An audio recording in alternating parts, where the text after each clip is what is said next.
Good evening and welcome everyone to the Township of Chatham Township Committee meeting for Thursday, March 9th, 2017. Greg, has adequate notice been given? Yes, adequate notice of this meeting of the Township Committee was given as required by the Open Public Meetings Act as follows. Notice was given to both the Chatham Courier and the Morris County Daily Record on January 6, 2017.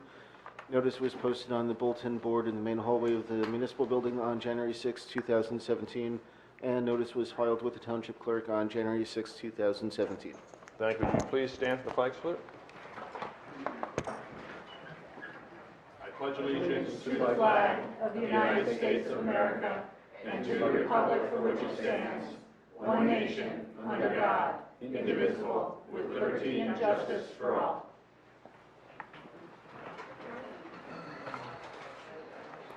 Mr. Mauer? Yes. Mr. Kelly? Here. Mr. Sullivan? Here. Deputy Mayor Schwartz? Here. Mayor Ritter? Here. Motion to approve the agenda. So moved. Is there a second? Second. All in favor? Aye. We've got a number of proclamations to start off this evening's meeting. The first one is National Nutrition Month. We have with us today Jennifer Luster from ShopRite, the ShopRite dietitian. If you want to come up and either say a few words before or after, it's always welcome. Otherwise, Sure. All right. I just wanted to say thank you for all your support and prioritizing nutrition. As most of you know, I'm the registered dietitian at the ShopRite of Chatham. We do provide a lot of complimentary services to the community. Thank you.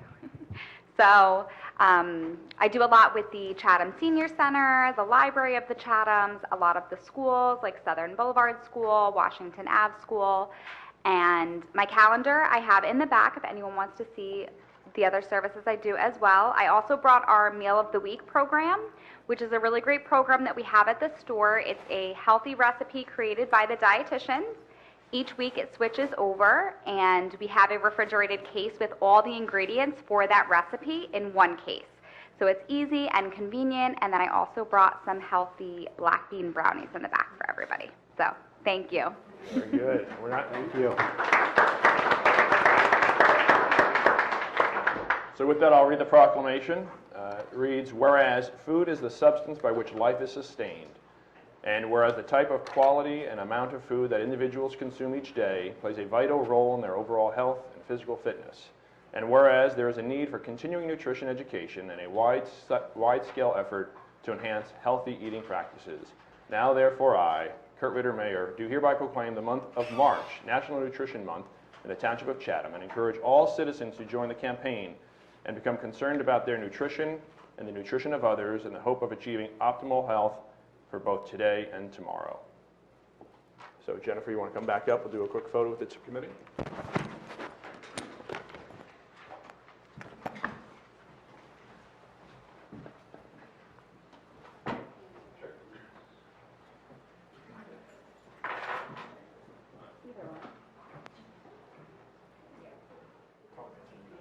Send it back to the boss.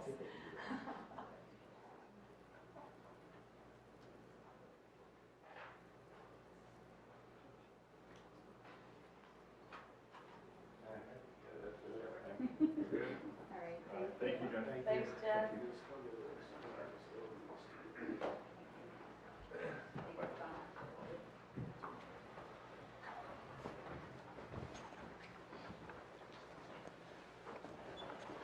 Our next proclamation is No More Week of Action.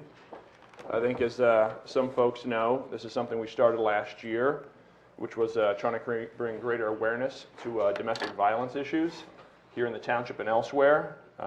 It's often been said and thought that because we live in Chatham, certain things don't take place in our town, among them domestic violence and suicides. And these are two things that I've tried to bring greater awareness to our citizens, and hopefully we can learn and be more aware of it. So I'll read the following. Whereas 1 in 3 women will experience domestic violence during their lifetime. 1 in every 4 women will experience sexual assault in her lifetime, and 1 in 6 men have had an abusive or unwanted sexual experience in their lifetime. Whereas approximately 15.5 million children are exposed to domestic violence every year. Whereas when a family member is abused, it can have a it can have long-term damaging effect on the victim that also leave a mark on family and friends and the community at large. Whereas families are indispensable to a stable society, and they should be a place of support to instill responsibility and values in the next generation. Whereas violence against women and children is a prevalent social ill due to the historical imbalance of power in gender and age. However, sexual and domestic violence are widespread and are devastating to society as a whole.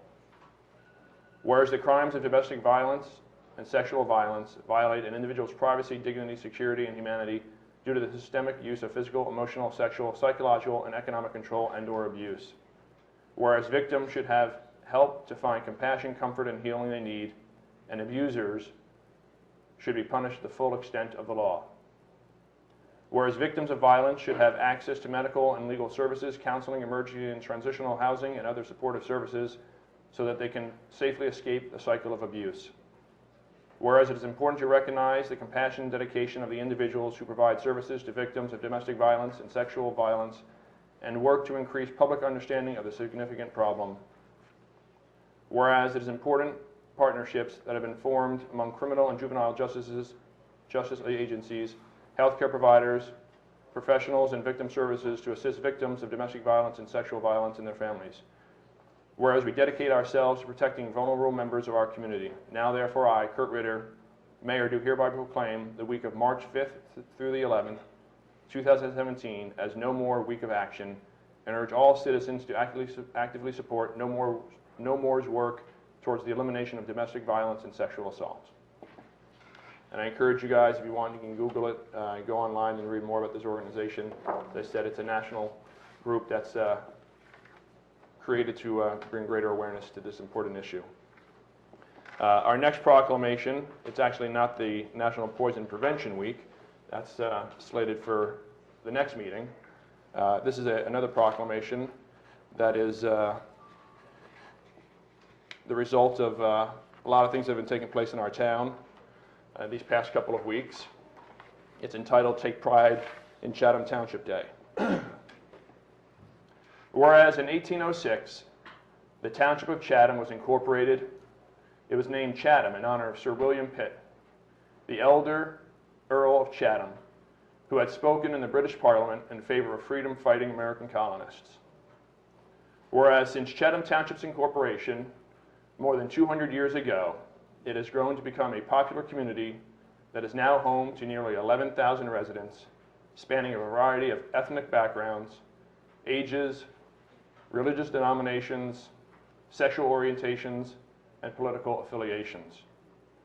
Whereas Chatham Township has a number of attributes that have made it such a welcoming and desirable place to live, raise a family, and retire. Whereas among them is public safety, where Chatham Township has been consistently recognized as one of the safest communities to live in the United States, and its police department has been praised as one of the best departments in the nation. Whereas Chatham Township also continues to have one of the lowest municipal tax rates in the state of New Jersey, as the Chatham Township Committee remains committed to fiscal prudence and ensuring that Chatham Township residents' tax dollars are spent wisely. Whereas Chatham Township is fortunate to have a school system that is continually ranked among the best in New Jersey and the nation, and is supported by a group of parent volunteers and elected officials who are committed to ensuring that our children receive the best education possible. Whereas Chatham Township is also blessed to have hundreds of volunteers who contribute thousands of hours each year, whether it's serving as first responders, coaching youth sports, raising funds and awareness for our athletic programs, education in schools, or supporting our seniors, the environment, or serving our local Board of Education or Township Committee. Whereas Chatham Township also provides its residents access to one of the top summer recreation pool facilities in the county at the Colony Pool Club. What was originally a communal living experiment founded by Russian and Eastern European immigrants is today the envy of many municipalities when it comes to summertime family fun. Whereas Chatham Township is also home to the hundreds of acres of open space, including the Great Swamp National Wildlife Refuge and Giralda Farms Preserve, that offers miles of hiking, biking, and walking trails. Whereas Chatham Township has seen property values rise in recent years due in large part to these attributes, and the efforts and hard work of its volunteers, township employees, and elected officials. Whereas in addition to these many attributes and the accomplishments, what truly sets Chatham Township apart from other communities and make it such a desirable and welcoming community are its residents. Individuals who go the extra mile to help their neighbor, who show pride in their community through volunteerism and the support of local organizations and community groups, who remain open to other points of view and are always willing to offer a friendly hand when it's needed. Whereas it goes without saying that Chatham Township has always been, is currently today, and always will be a community that welcomes and supports its neighbors, fellow residents, and others, regardless of their ethnic background, age, religious denomination, sexual orientation, or political affiliation.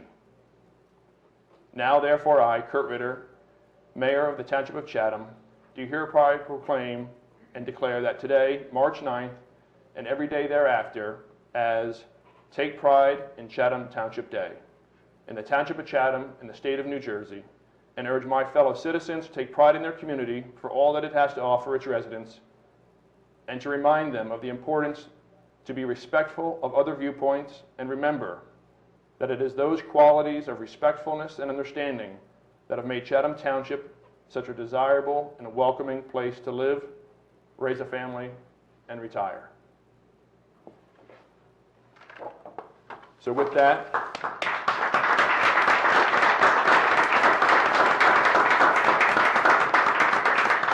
I know we have a number of individuals here tonight for a various number of issues. I would encourage you, if you would like, to come up to take a picture with the committee if you support what we had said, and also want to express your pride in your community. All right, welcome everyone. Come up if you'd like to.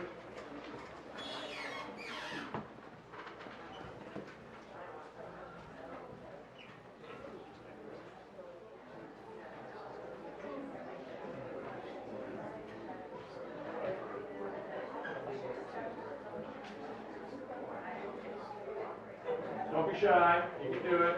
It only takes one. Be a bold leader. That's all right. That's all right. John Lowe. Would you like to come up? Come on up.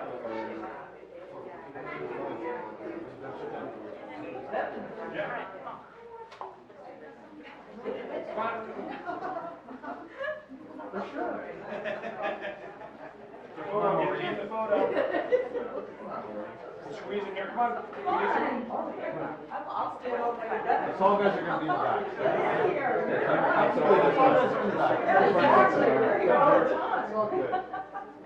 You guys want to come over Come on here? in, there's plenty of room. We can stand behind Maureen. Come over here.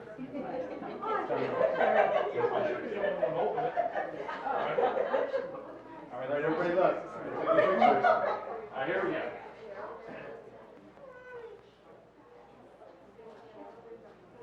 Mimi, come on, Mimi.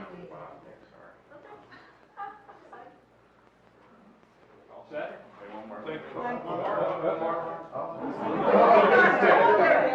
Nice to see you too. Thank you, everybody. Okay, thank you. Thank you. Thank you. Even though I'm not wearing my line, please take your time. Great to see you too.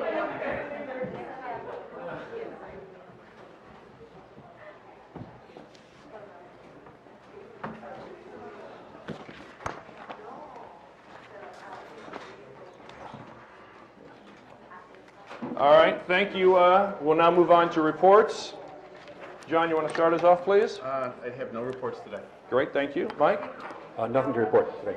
All right, make this quick. All right, Kevin? No reports. All right. Please quiet down. Thank you. Karen? Yes, everybody, I would like to report that Department of Public Works confirms that March will be coming in like a lion and out like a lamb once more. They're getting ready for spring, but also preparing for tomorrow's snowfall. We do understand there have been some concerns around the township about recycling tomorrow. The Department of Public Works, if they're out there with their plows, are abundantly aware that tomorrow is recycling, so they will be careful not to knock over any of your things as they're out there trying to make our roads safe for passage. One thing that they're doing down at Colony, which is great, in order to reduce our footprint, is to install hand dryers to eliminate our paper usage down at Colony. They're doing a lot of other sprucing up and doing some painting of furniture and so on. One exciting rite of passage here in the township is our great mulch service, also provided to us by the township. We will begin taking orders April 17th for your mulch delivery, so make sure everybody writes that down. And in another great step that our DPW has done, you'll notice as you're out there going to your cars in the lower parking lot that the light fixtures are being installed one by one. It's been an ongoing project for them for the last couple of years. We want to keep that lower parking lot safe because in the times that we use the facility as a voting facility and the times that the days are shorter and there are things going on at our senior center, to know that that lower lot is well lit. It's been an issue for a couple of years, but as I mentioned the last time, our Department of Public Works doesn't really sit around waiting for somebody else to get the job done. They just go and get the job done. So many thanks to them for that. Our seniors are celebrating Pi Day a little early, not on 3.14, but Pi Day tomorrow at the senior center. The weather is questionable, but please feel free to call ahead. They're going to have pie, and they're going to be watching a movie called Waitress, which is pie-oriented. And, you know, all are welcome as long as you give a call ahead of time. So that will be tomorrow, and also they would like to remind us that there is room left for their golf lessons. They are $25 per class, and they take place on Thursdays. So the first one was today, but they are ongoing into the spring. They're having an audiology test on the 24th, which is great for our seniors also.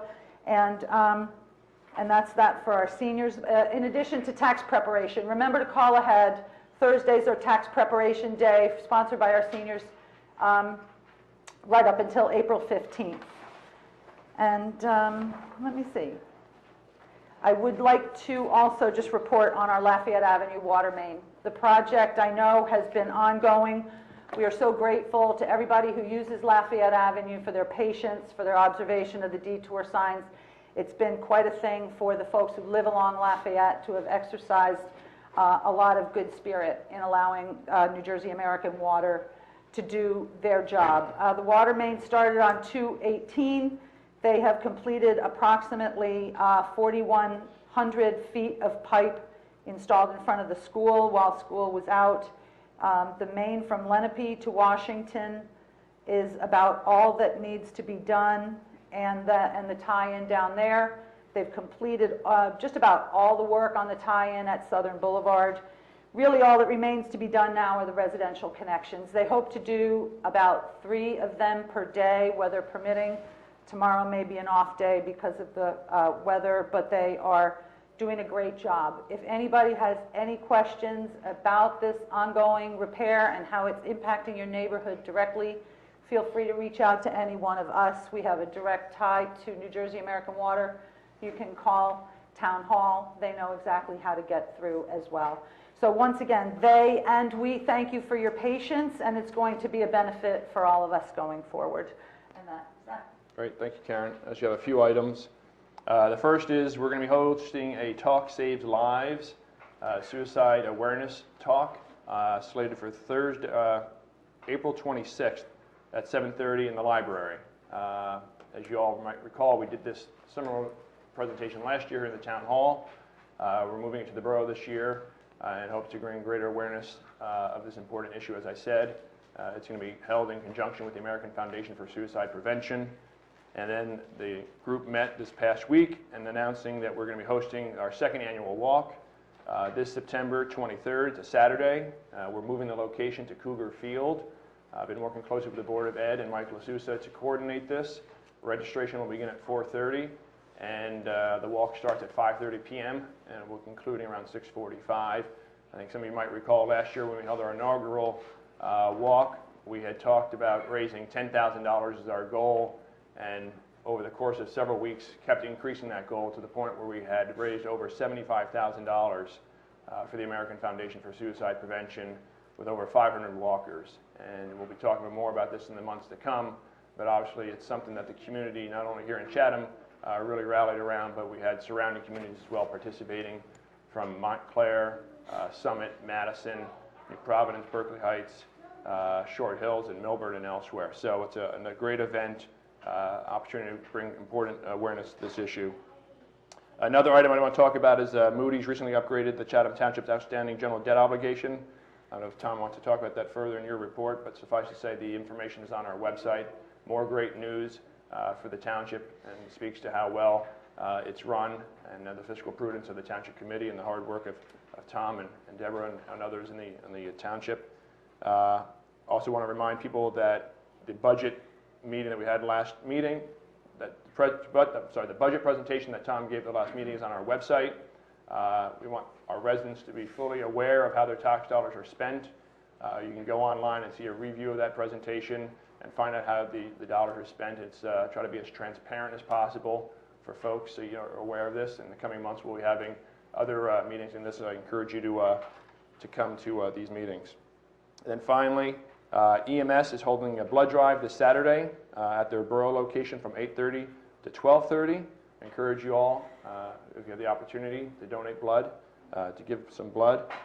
And then just a reminder, in light of the inclement weather possibly tomorrow, we always remind our residents to sign up for ACT Now, which is the Community and Emergency Alert System in our township. Even if you're registered, it's always good to go on there periodically to check and update your profile to make sure you're receiving the alerts how you want them, be it a text or email or phone or otherwise. And obviously register or like us on Facebook, because that's also where we periodically, or more currently I should say, quickly get information out to our residents.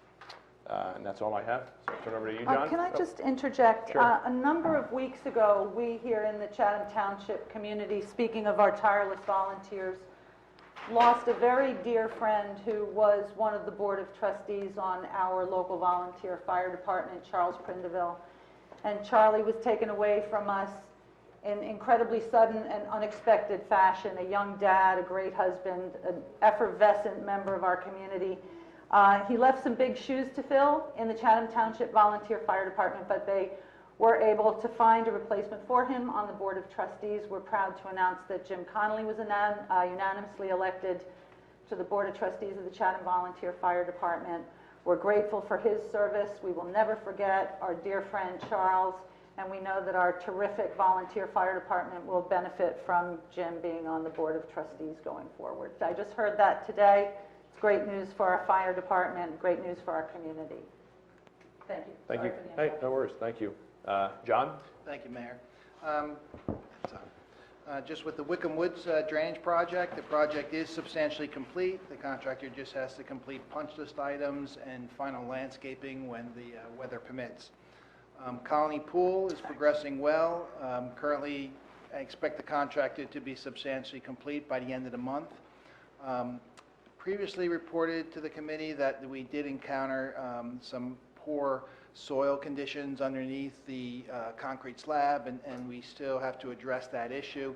I did get pricing from the contractor for the soil replacement. It's a substantial amount, and so expecting to bring a change order to the committee for approximately $15,000 for soil replacement. Also received asked the contractor for a price to paint the wall, because it just assists the DPW in that process. We spec'd out a very high-grade epoxy paint, and if it's painted properly, we'll get at least 15, 20 years out of it before they have to continuously repaint it. So that price was approximately $5,000. So. Is that just for the wall itself, or are you going to do the other sides? Just for the wall itself. I am getting a supplement price for that work, but that work's going to be a little bit more complicated because it's not new construction. They will have to sandblast the existing paint off, do patchwork, so it may get a little bit more involved, and it may not be appropriate for a change order under the contract. We may want to bid that out separately, but I am getting a price from the contractor to see what that would be. And we're all on target for opening day in June. Yeah, like I said, I think the contractor should be, if the weather holds out, he should be substantially complete by the end of March, and then really just some final landscaping, about that time, hopefully the weather's changing where he can start doing the final topsoiling, seed, and so it looks, I'm not concerned with completing it on time. Great. And I did, I'm sorry, more? And then just one other item, Woodland Sidewalk, we finally got the DEP permit, so we are ready to advertise that for bid, so we'll proceed with that. Great. And I guess it just offers another opportunity to remind folks, last meeting, we approved the membership fees for Colony Pool Club, which has been updated on the website, as well as Community Pass. It's never too early to register for Summertime Fun, so I encourage you to register today. Go online, thecolonypoolclub.org, learn more about the club itself and all the improvements that have taken place over the past couple of years. And as we look for snow tomorrow, you can look at some of the pictures in the gallery there and dream about floating in the pool. So with that, I'll turn it over to Tom. Mayor, I don't have anything that wouldn't be redundant. All the other subjects will be in executive session. Okay. Chief? All good? Great. Moving on now. We had a first report was going to be from the planning board tonight, but unfortunately we had to reschedule this. So the next report is going to be from the Library of the Chathams. We've got Karen Brodsky, who's the director of the library.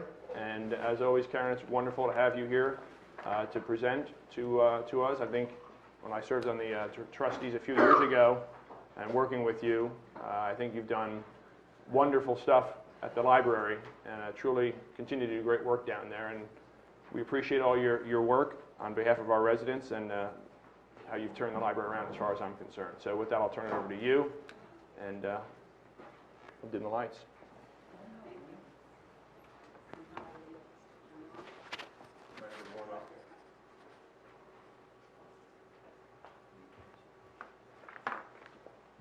Thank you for giving me a few minutes to give you highlights on the annual report.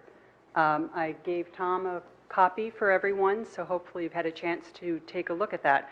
But if you've read any of the library newsletters, you don't really need me here because we started mailing a print newsletter to every household in January of 2016 to both Chatham Township, Chatham Borough, and all the businesses as well. In-person library visits immediately went from a slight decline to an increase. Print circulation held steady, and electronic use increased. We have 530 Twitter followers right now. We've sent in 2016 867 tweets, 344 Facebook posts, Instagram, Meetup, all that. We expanded our mobile app and our website capability and used other tools, including print resources. So just at the end of the year, we put communications the other way too, and we gave residents the ability to request meeting rooms online from the website at any time. More community groups are increasingly using the meeting rooms even before the link was available. These are some of the groups that had meetings in 2016. We're also offering programs beyond the 1 hour, one shot type of a format that we used to do.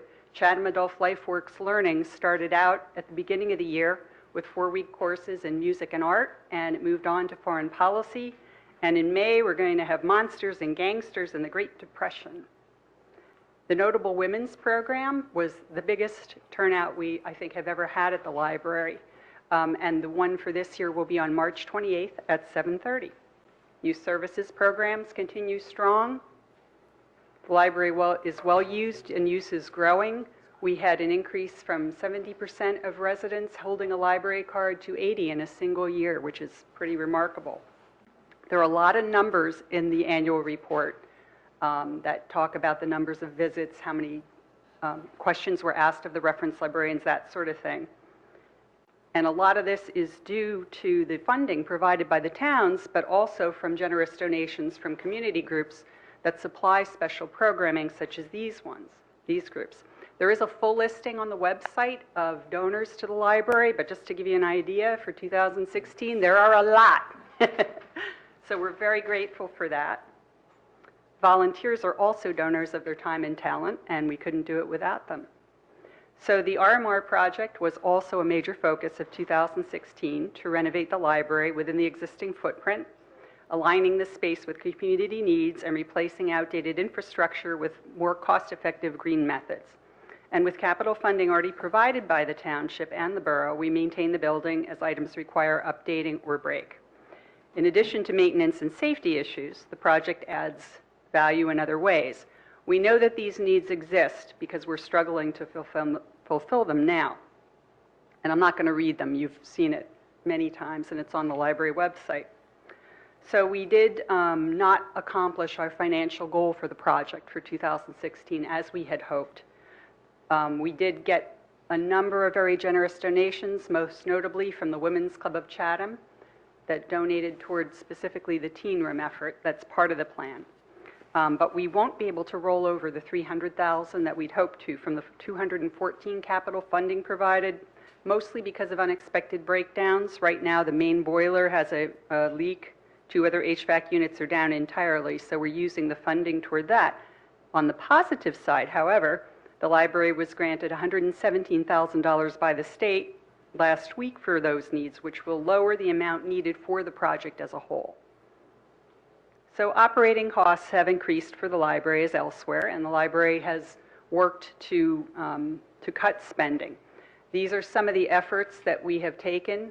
One of the most notable, as part of the union contract negotiations, the longevity feature was capped for existing staff members. Most of the members of the staff are union members, and new employees are not eligible for it at all. So that was a major help for the library moving forward, as well as some other staff reductions, evaluation of services that had just been paid for without really giving it a really hard look.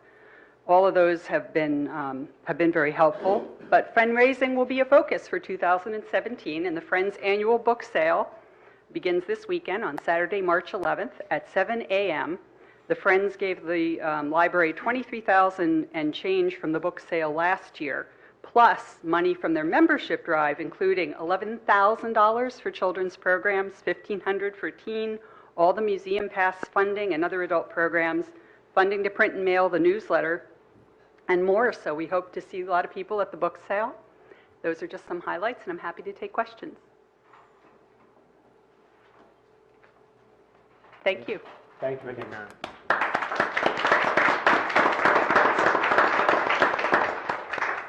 Any questions? Questions? Great. Thank you, Karen. Thank you. All right, before we open up the hearing of citizens, I think we have Rob Walton from JCP&L. If you want to come on up and give a quick report. Sure. Thank you, Mayor. Good evening, everyone. Again, Rob Walton, Jersey Central Power and Light. We've released our capital budget for 2017. Last year, we spent about $350 million in capital projects. This year's capital budget is $359 million. The highlight of that budget is an $11 million project to expand some of our automatic devices in our system to allow us to restore customers faster, similar to the outage that folks had here in Chatham Township last week. With the communication devices, we hope to be able to switch circuits sooner rather than having to do it manually. We can do it by radio control. So that's one of the big projects we're working on. We're going to be upgrading over 90 circuits and replacing 27,000 poles. So that's, inspecting 27,000 poles. So that's a small drop in the bucket. We do that about 10% of our poles every year on a rotating basis to make sure they're safe and secure and reliable. So, as always, happy to answer any questions, too.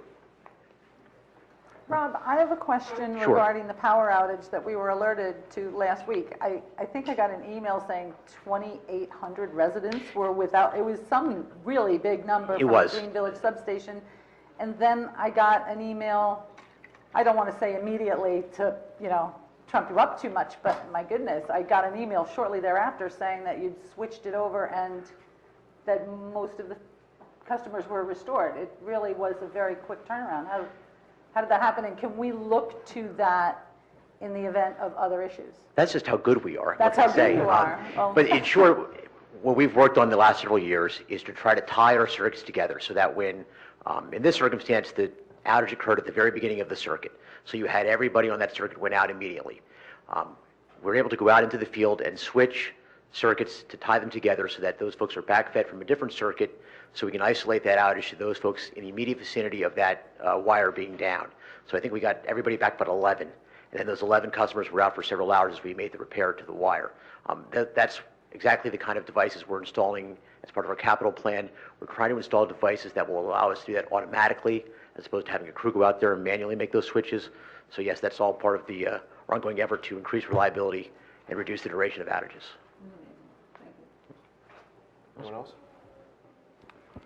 If I may, I would just like to advise the mayor and council committee and members of the public that since Mr. Walton joined JCP&L, he keeps in regular contact with us. That's not something that the other utilities have done or do, but he shows up in person, probably at least every couple of weeks. Just checks in to see how everything's going, if there's any problems, any complaints. And I thought that since you guys aren't around every day, you wouldn't know that. So I want to let everybody know the commitment that Mr. Walton has brought to his job. And I definitely concur, and I wish we could clone you for our other utilities, because you do a wonderful job in not only responding to our needs, but keeping us informed of what's going on in your end as well. So Well, thank you very much. We're glad to do I it. echo Tom's comments. Thank you. Thank you, Tom. Thank All you. right, good night, everyone.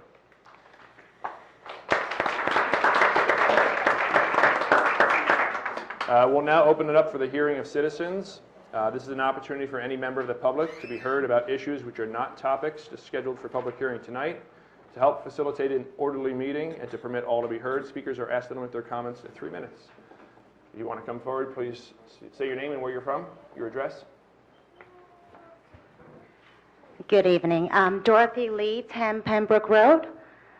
I am here to follow up on the SBS camp, since we spoke about it last time at the last meeting. Since then, we have collected a petition. We collected 182 signatures with 4 pages of comments that I have 2 copies here. Would like to turn this in.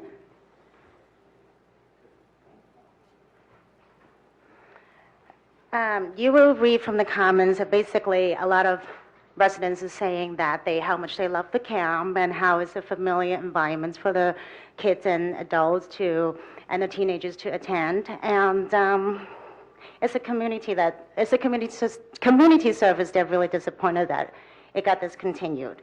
And also a lot of our surrounding towns have it. So, we feel that Chatham is just as good as the other towns to have this program as well. Some of the proposal that the residents come up with was increase the cost of the camp. It's very inexpensive, but we think that just by increasing it a little bit, it is still very viable. Incorporate other programs to make this program a little bit better.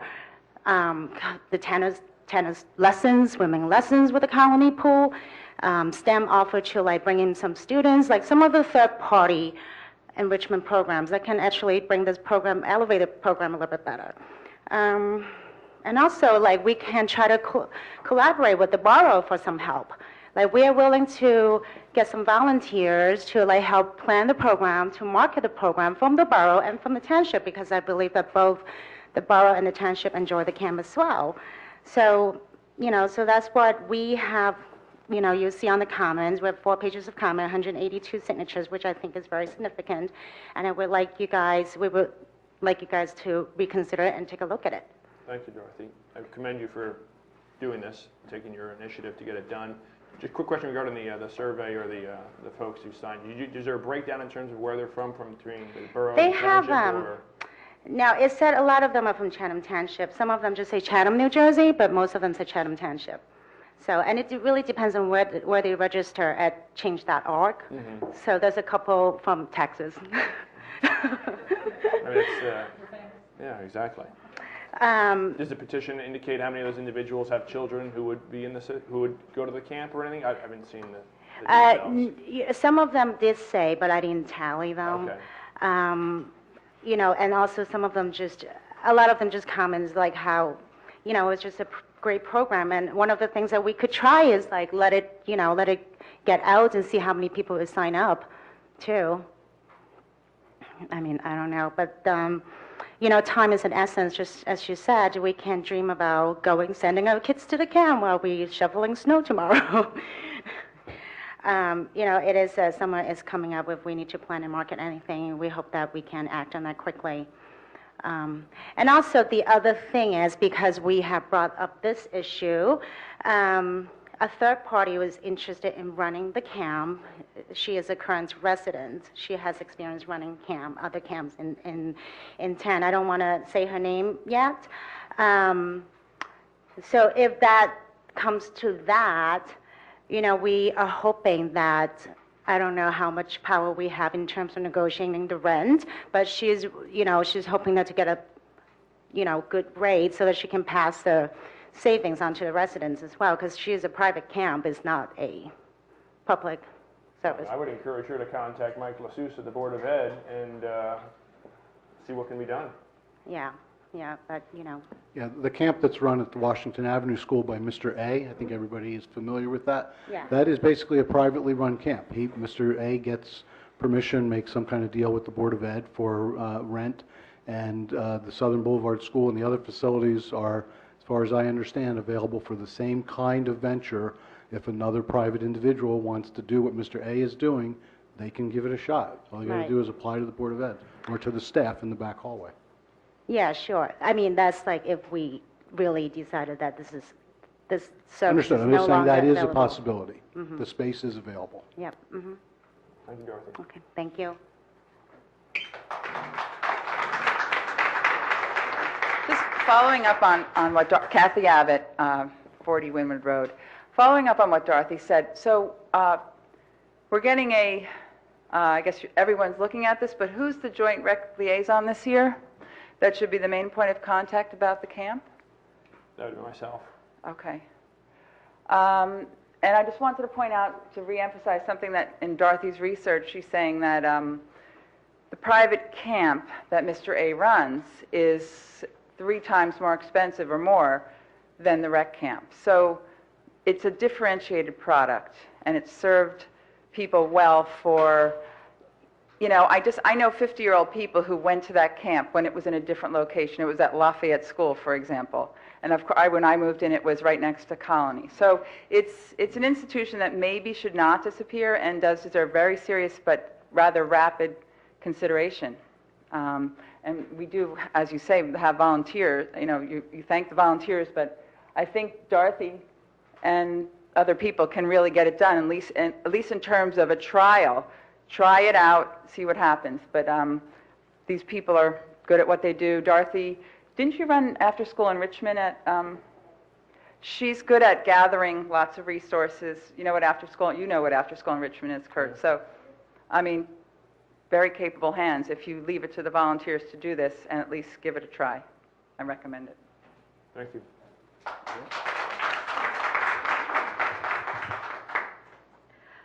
Tracy Ness, Jeffrey Court in Chatham Township. I am surprised that this decision was made without asking first for community input.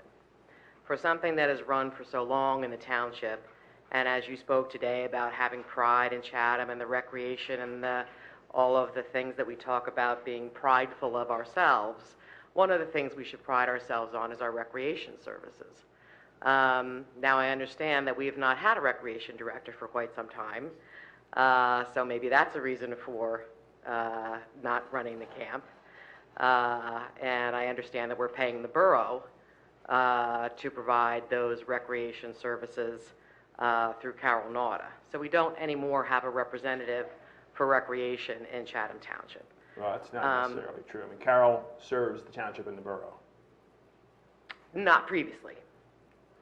Not previously. Previously, we had a director here, and then that person retired, and that's when we used Carroll as a joint shared service.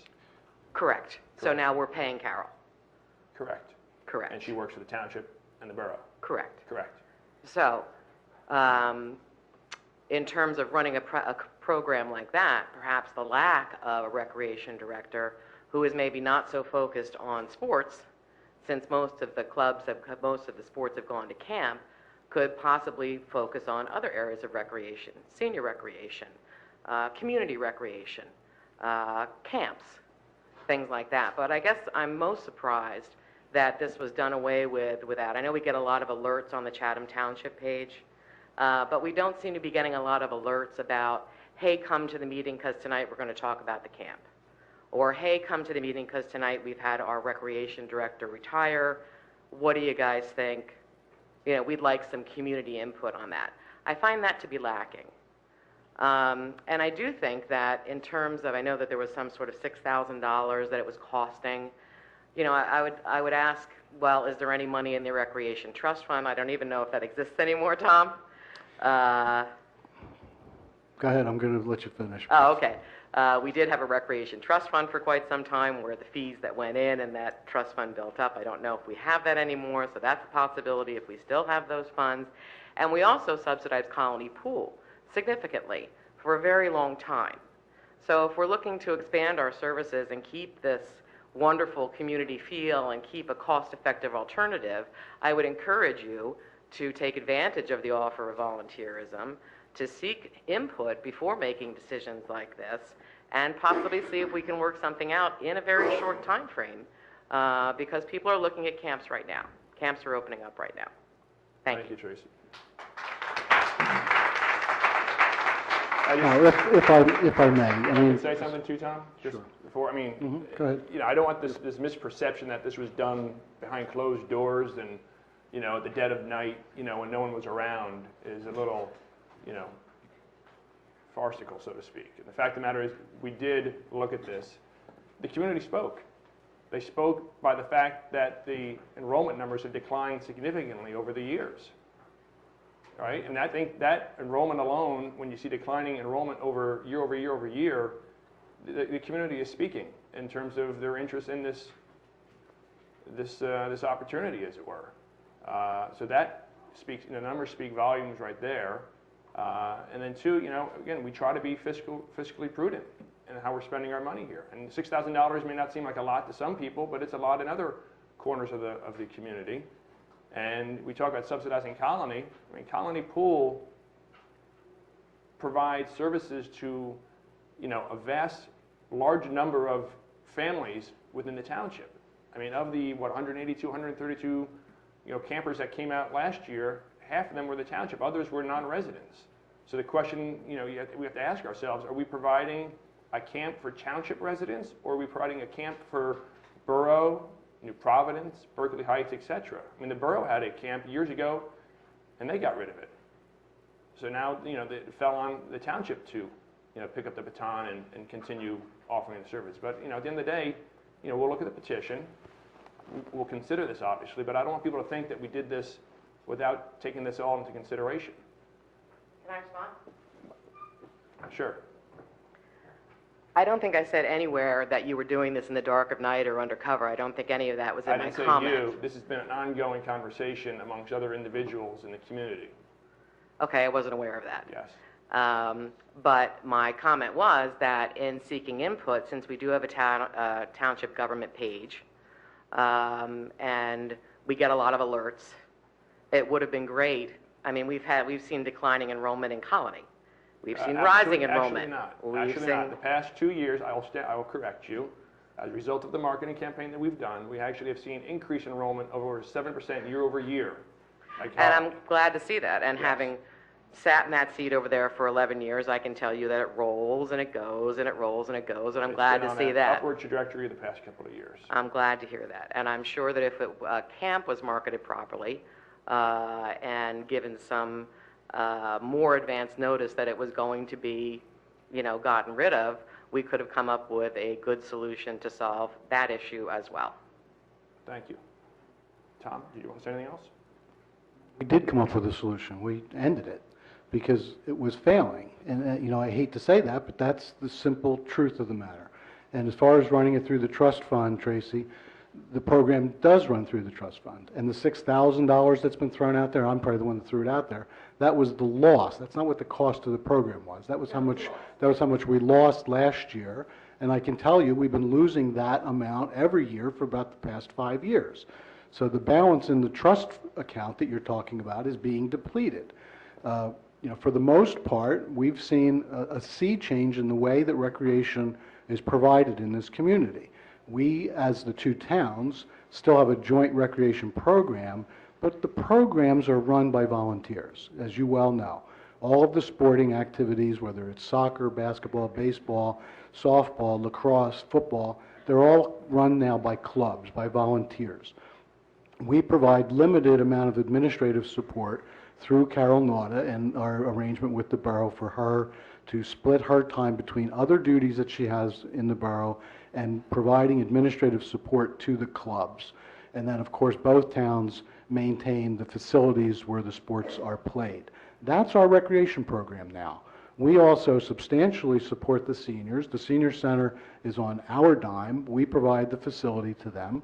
We provide substantial contribution for their recreation program, which consists of monthly bus trips to Broadway shows and shopping trips and those sorts of things, and we pay for that. You know, they buy their own tickets, but we pay for the bus for those things, to the tune of about $8,000 a year. So we already are doing things beyond just the sports programs, but we don't have a recreation department per se, and the idea of doing new services, we're not doing new services. In this day and age with budget caps imposed by the state, nobody's doing new services. You can't. You're barely able to pay for the ones that you're doing now. So I just felt that it was my initiative and my recommendation to the committee to end the camp because I just didn't think it was viable anymore. We had 116 kids last year. That represented about 80 families because, of course, many families had more than one child in the program. And of those 80 families, only about 50 of them were from Chatham Township. We have a population of 10,000 people. So this program was serving a minuscule percentage of our population, but everybody was paying for it. And I felt that at this point it was time to say enough is enough and let's move on. Now, the idea of it being run by volunteers, that's perfectly, you know, people are perfectly capable of doing that. The same way that the sports clubs have organized. If a group of volunteers wants to put together something and call it Southern Boulevard Summer Camp and do it as volunteers and do the registration and collect the money and hire counselors or have volunteer counselors, they're more than free to do that. And I've said, this is I think the third time now, I've said I spoke to Mike LaSousa and Peter Tequila about the availability of the facility if someone wants to take it on, and they've said it's available. So have at it. If the volunteers want to try to organize and do it, nobody here is going to stop that or object to that. But we're out of the business. Hi, Jessica Romeo, 49 Pine Street. I only want to speak to the point of people have spoken, they haven't signed up. There hasn't been marketing. I think the vast majority of people in the township don't know this camp exists. Even people with children who go to Southern Boulevard didn't know this camp existed. There hasn't been any promotional media put out there, nothing listed in the papers, no alerts put out, nothing on the township Facebook page or anything, nothing in the school newsletters saying, hey guys, you know, Township SBS Recreation Camp is open for registration. You know, there's a lot of Facebook pages in town, Chatham Community Forum, Chatham Consignment. Overwhelmingly, people said, what is this camp? I've never heard of this camp. I've lived here 5 years, 10 years, 15 years. So I think it might be worth taking a look back and saying, did we really market? And maybe that wasn't effective, and that's why people didn't sign up. You spoke to the fact that you increased the marketing endeavor for Colony, and membership rose. So perhaps the same formula might work for this camp. But Jessica, I want to really stress this, and I said it before. It's not just about the money. It's about the effort that it takes. It's about having, last year we had 32 teenage counselors supervising the 116 children that are age, I guess, from about 5 to 10 or 11. That's an enormous responsibility. And I think potential liability in the event that something bad were to happen. And nothing has, I'm not saying that it has, but that's a liability that from where I sit, I didn't want anymore. And I didn't want the township to have that exposure to something potentially bad happening to a child under our care. It's not the business we're in. It's just not. We're in the business of running a town and a community. Part of running a town and a community is providing community services. You don't find a lot like of these camps being run by towns. And You New don't. Providence, Summit, Maplewood, South Orange, Montclair, they all have recreation camps. So maybe we need to relook at this and see what surrounding towns offer camps like this. Chatham Borough. And I think we fall on the outside of this. I think we're one of the few towns that don't offer this. I think that's also because we have many other camps in this town, from Mr. Ray, Fishing and Game. I mean, there's so many other camps out there. If you pay $5,000. Right, not everybody has the means to pay for those camps, nor do they want to. Some people like the recreation camp where it's 3 hours a day and your child can go and interact with high school students who are counselors. It's part of growing up in a small town. Thank So, you. thank you.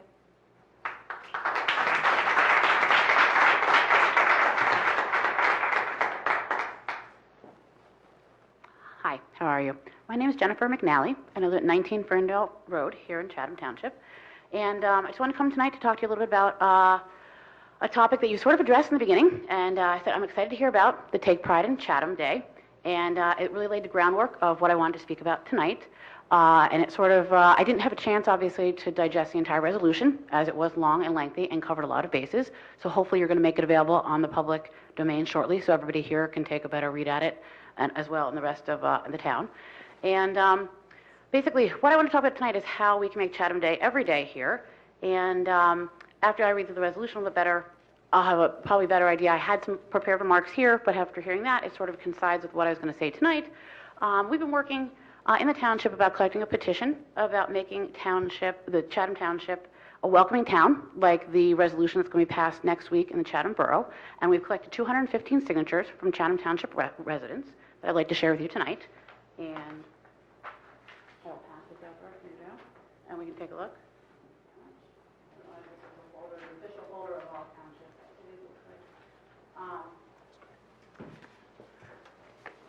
So I know in the past that the Chatham Township Committee has taken initiatives to build a better Chatham.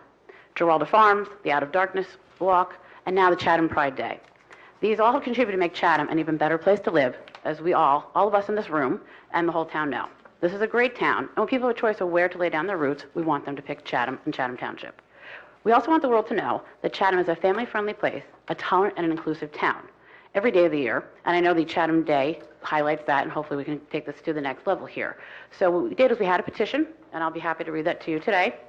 It invites the Chatham Township Council to issue a statement proclaiming that our town is a welcoming and accepting town of all people regardless of race, color, religion, creed, sexuality, national origin, gender, disability, marital or veteran status, or any other legally protected status. Chatham Township rejects hate and intolerance of any kind. Chatham Township residents put an emphasis on the education and well-being of the children of this town and how much the town does for them to have the brightest futures. Our schools consistently rank on the highest state and national levels, which contribute directly to maintaining our home values. Children follow by example, and we urge the Chatham Township Council to speak up and out and support our community, which you have by passing this resolution tonight. They need to make sure that it is recognized on a local, state, and national and international levels that Chatham Township rejects intolerance.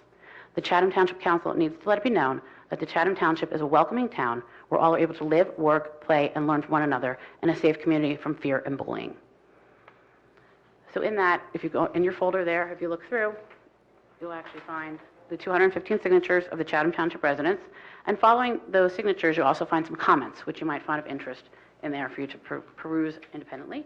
And then after that, there's an example of the resolution that's going to be passed in the Chatham Borough next week. I don't know if you're familiar with that or not. The language is in there as well. And then there are other towns all throughout New Jersey that have passed these welcoming statements. And while I think that the statement that you read tonight, which I would like a chance to better review, I think lays the groundwork for what we need to do. But I think we need to, in light of what's gone on and the light that Chatham has been placed in on a national, international press, we need to do something to strengthen the groundwork that was laid tonight and really take it to another level. So. Thank you. Mm-hmm.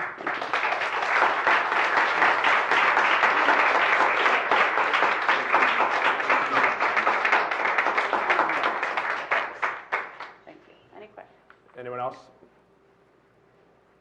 All right, we'll close out this hearing of citizens. We're moving on now to... Mayor, is this the right time just to quickly discuss among ourselves the camp topic, if we could? I think that I feel pretty good about Chatham Township over the years offering the camp well beyond when it was phased out in Chatham Borough. I mean, I think that Chatham Township went above and beyond and picked up the slack there.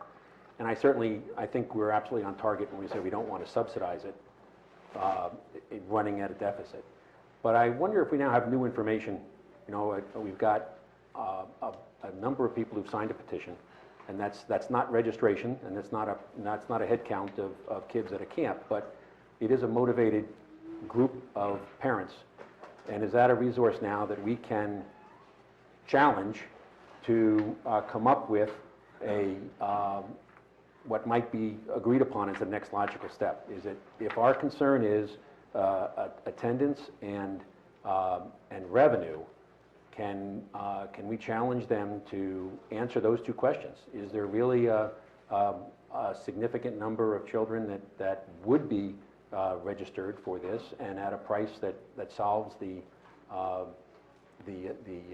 deficit problem? And maybe ask our attorney about the liability question. I mean, we've offered it for years, and liability has not been an issue. We offer a swim team and a swimming pool, and we solve the liability issue there. We have surrounding towns that have been able to cope with the liability issue, so I would think legally we should be able to address that as well. And I would wonder if this is something that we can restructure Carol Naughta's role, and if a significant number of the children are borough children as well, it falls right in her bailiwick of being a joint recreation director. And I think that a point that was made here tonight about time being of the essence, I'd hate to put it off for further study and then run out of the time to really be able to even address it, just for lack of time. I mean, the only thing I could say to that is, you know, if we were to pursue this, we do have to spend some time then. Because when you got to figure out, all right, everyone talks about they're willing to pay more, how much more?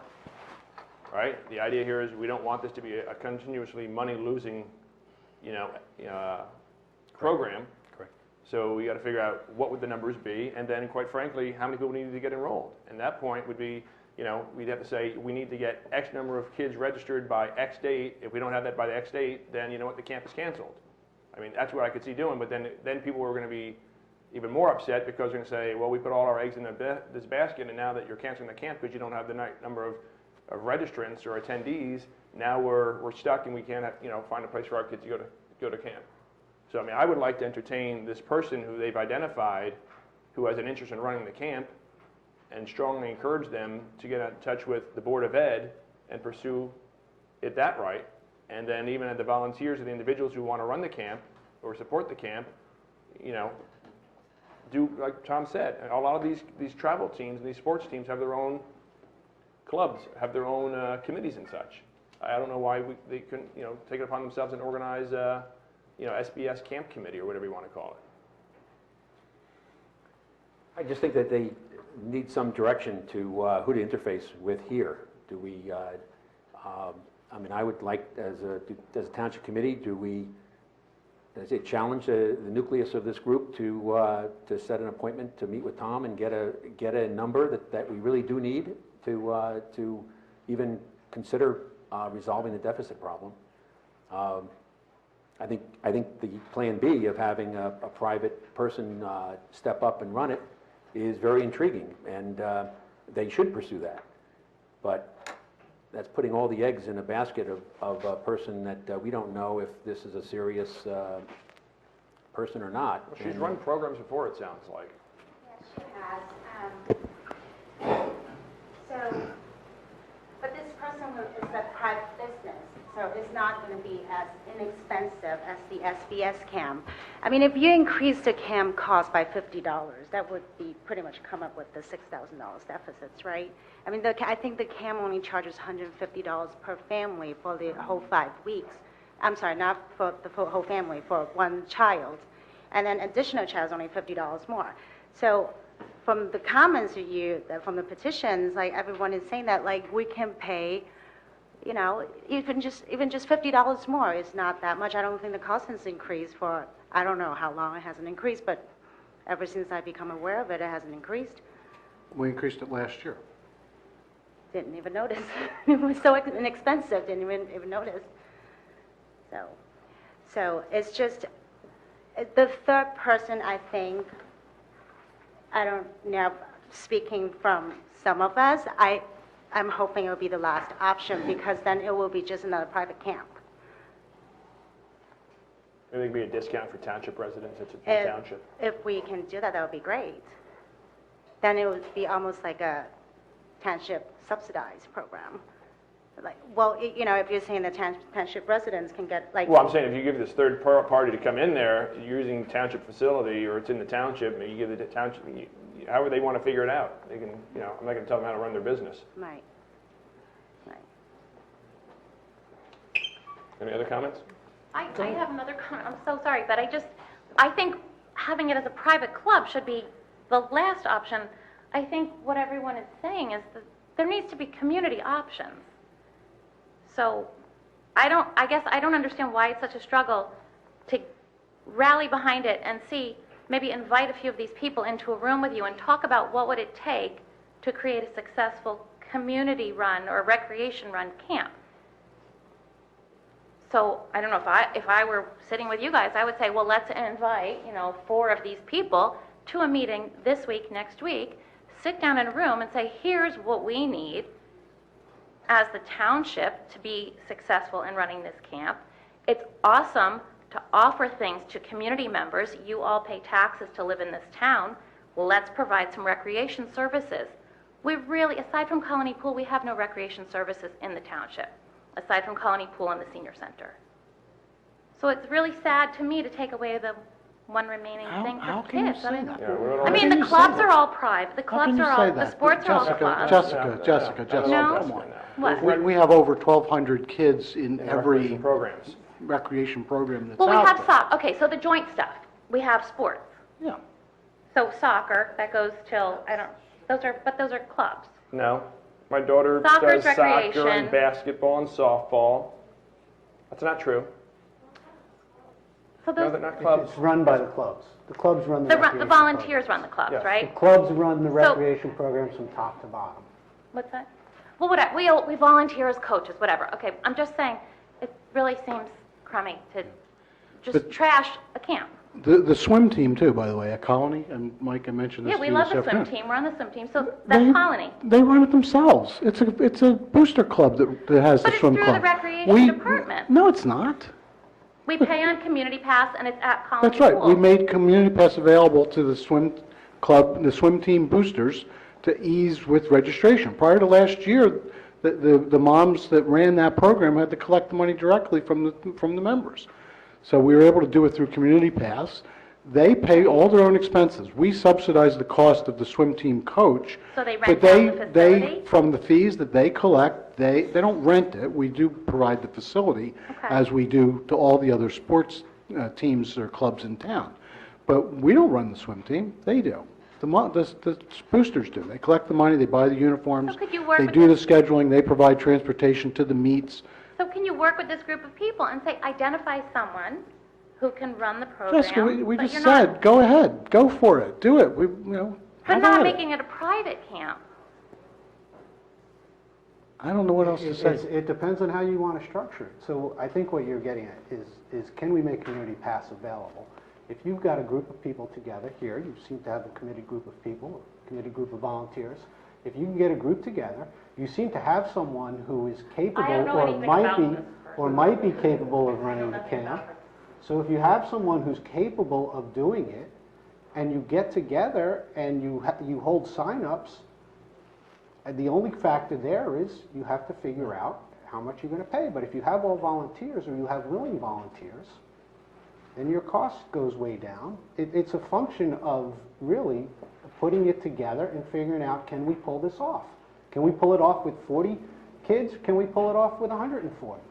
I mean, and it seems like you have the working elements to do that. Community Pass could or couldn't be used for that, Tom? Community Pass could be used for the signups like the other clubs? Probably, if they were actually organized as a club. The other difference between this kind of thing and Colony Pool, too, in terms of supervision, all the lifeguards at Colony are certified, and they're required to be. So they're trained in what they're doing. The counselors that we hire really are getting on-the-job training. There's an adult teacher and a college kid supervising those counselors who are then in turn supervising the young children. And as I said, that's not something that concerned me in the past, but for some reason this past year, the light bulb went on, and I said, I don't like this. This is a dangerous situation for us. Thank you. I just have a question, though, just regarding recreation, just so we all understand it.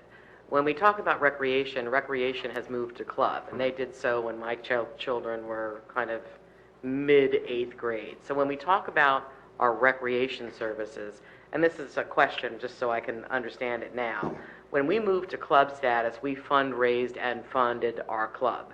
There was some leftover equipment that was either purchased by the clubs individually or given to them because of the age of it. So now, in terms of, let's say, 8th grade football or 7th grade soccer, what funds does the township and the borough or the recreation department provide to those clubs? None. Nothing. Right. Carroll Auto Services and the maintenance and preparation of the fields. So I'm confused when you say we offer recreation services. Well, the support of the program and the maintenance of the fields and the capital improvements that go into the facilities is not insignificant, as I'm sure you know. Oh, no, when we did the CAP. You're getting more towards the participation question. So the question, when we switched to clubs, one of the mandates of the clubs was that you won't just be a traveling all-star program with elite teams, that you would run the program from top to bottom. In other words, you would run the travel teams, the elite teams at the 6th, 7th, 8th grade level for soccer, for lacrosse, but you would also be providing a level of recreational activity for the earliest ages on up. So those lesser years, the earlier years, are more from a recreational perspective, if you will, but I think that's what you're getting at from the difference between recreation and club. When we think club, we think travel, we think, select teams, etc. But at the younger ages, all those clubs were mandated to carry out a recreation type program. Yeah, my question was actually more financial, because when we Well, I said think Tom answered that. was we, that wasn't true, we don't provide rec programs. I think it's just to clarify, there is a recreational program. It is parent-run, it is club-run, and it's parent-funded. It's not taxpayer-funded. Whereas the difference is what we're asking with the camp is to keep the long tradition of having the camp, perhaps even with your mission, Kurt, to continue to try and provide increasing enrollment at Colony Pool, and lessen the subsidy. You could do a camp in conjunction with Colony Pool, because I think we could, it's a except little. the colony doesn't open until noon, and with the water, you cannot have people in there without having it staffed with lifeguards. So we've talked about that. In fact, the mayor personally asked that question and suggestion, and I shot it down the way that I just did. It's just a different thing altogether. Running a camp, running a pool are two different things. Now, there are obviously clubs and pools that do run camps for the kids. I think Noe has a program for kids that runs for a couple of weeks. I think Minnesota Fishing game. Fishing game. They may all run some kind of thing. Right. But this program, this SBS camp, really is the last vestige of town-run recreation. When I first came here, and probably when you first came here, or I'm not sure how long you've been here, we ran everything. There weren't any clubs. The only club was Chatham United. But all of the volunteers that were involved in the various sports activities wanted ownership of their program, so they organized as clubs, and eventually we transitioned into this club-based model. And for the most part, we are out of the recreation business other than providing the facilities. And I said limited support that Carol provides in helping to do some scheduling and those sorts of things for the clubs that may need those services. But, there used to be two separate programs. The borough and the township had separate recreation programs. We merged into one program. There were things, the SBS camp was something that even when we had the joint program, the SBS camp was always run independently. It was, under Tom Denning's supervision, and he hired the staff, and we did it in-house. The borough ended theirs. The ski club, the ski program was something that was always kind of the borough's thing. Carroll ran that. We really didn't interfere with it. So those were kind of like the last two vestiges of the old way we did things. but going back now 6 or 8 years ago, we formed a formal joint recreation department with 2 staff. We each had one until we eliminated ours a couple of years ago. And we migrated all of the programming to club-based models. And so this is it. This is the end of us running recreation program. I understand that. I think that what people are saying is that it's just sad to see community-type services like this go. So often, parents are tasked with running these things. Tracy, none of us are taking joy in this. My kids went there, my kids worked I know. there. And it's a soft tax for people, too, because then not only are we funding all of our recreation programs, minus the facilities, but we're wholly funding the recreation programs. Now you're asking young families to organize, fund something that a township, who has had years of experience doing that, is unwilling to do and unwilling to take the risk. Now you're asking parents to not only run their kids' soccer teams and their kids' Well, we don't have years of experience with it. We got rid of our recreation director a couple of years ago. I did it the last couple of years. I hired a teacher who did a wonderful job. She ran the whole thing. We jointly hired the counselors, gave them, a little bit of training about the program and that sort of stuff. So there's not years of experience running that program. There's 2 years. Because I thought the township, as Mike said, offered the camp for years and years. We have offered it for years and years, but we used to have a recreation director who did that. Well, maybe that's something you guys ought to consider bringing back. Thank you.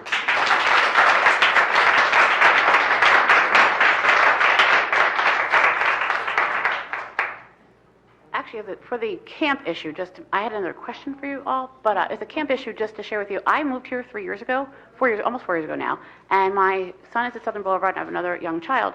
And the camp, I didn't know anything about the camp until I ran into a friend of mine my second summer here, as my son was going to start first grade at Southern Boulevard. And I said, well, what's your son doing for the summer? What are you doing?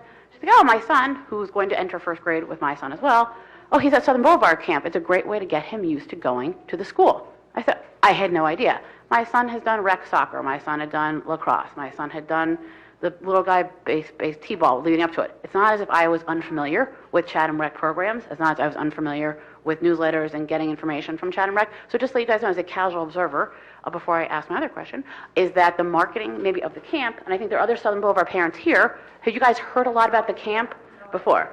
So I had no idea about the camp. Now, there are other camps, like you said, to go to, and I think the price point, once I heard the price point about this camp, I said, wow, I'm now paying a lot of money for other camps. The camp that I was looking at that summer was probably $300 or $400 a week.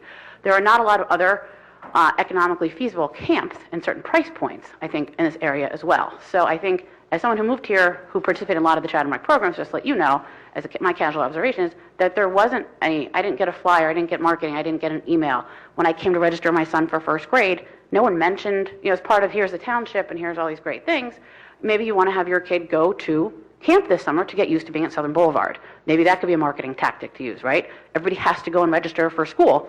It'd be great to do that. I'm just offering up just as a casual observation to everybody here. Thank you. Is that I didn't know it. Yeah, so. No, I get that too, and frankly, a successful marketing program is not necessarily a good idea either. If we wind up with 500 kids, we can't handle it. Then you have to have sprints, right? All right, does anyone else like to come before? I have a quick question, and on the topic we were talking about before, the one thing, this is my first rodeo, so I appreciate your attention. Thank you for your help. What I would like to ask for, as part of what we didn't get to talk about before, what I left off, is to ask the committee for a resolution to be added to the agenda for the next meeting as a discussion item about this welcoming town statement and a commitment to discussing this.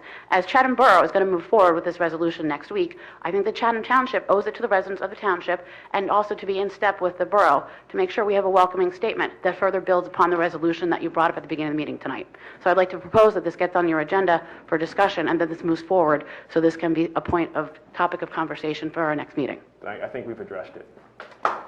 You've addressed it in the statement that you made earlier this evening, or you've addressed it I think going we've addressed forward? it with the earlier statement. Well, I think it's not really a welcoming, the statement I'm looking for is what Chatham Borough is an ongoing statement. Coming out about the Chatham Pride Day is highlighting these things, but we're not directly addressing it moving forward. It's part of this Chatham Pride, and these are things we acknowledge in the community, but we're not having a concrete enough statement going forward as Chatham Borough has, as Madison has, as Milburn has as all these other towns have. So I'm very disappointed to hear, if you think that you've addressed it, that we haven't had a concrete enough statement to follow in step with Chatham Borough. Thank you. Okay.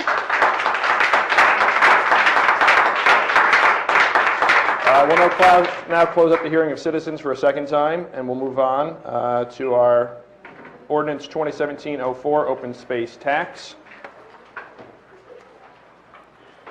Is there a discussion item on this?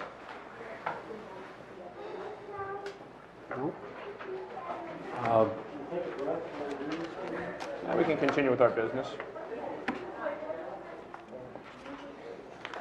Mike? Yes, I would like to say a word about the open space tax, if I may. I see it in conjunction with the budget that's not on the agenda tonight, but which is kind of what we don't fund through the open space tax, we would have to fund through the budget. So we have a linkage here. I think that in the past 2 years, I've voted in favor of a half cent. Kurt, excuse me, I'm sorry, Mike. I think just a point of procedure here. We should open this up for public discussion, close it, and then have a committee discussion. Is that okay? Apologize. All right. The doors are closed. We'll open this up for public discussion. If anyone would like to come forward to speak about the ordinance. Seeing no one would like to come forward, Mike, you can continue. Okay. Thanks, Kevin.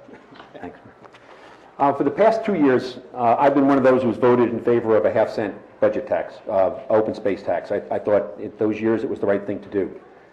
This year, I think we have a different situation. I think we have later on tonight on the closed session where we have the subject of open space, and I think we have also facing us in the future is the affordable housing issue, and every time that comes up, we talk about the skateboard site. So I think we have a property open space issue involving the skate park relocation as well that's going to cost some money. So this year we have two open space issues that are confronting us.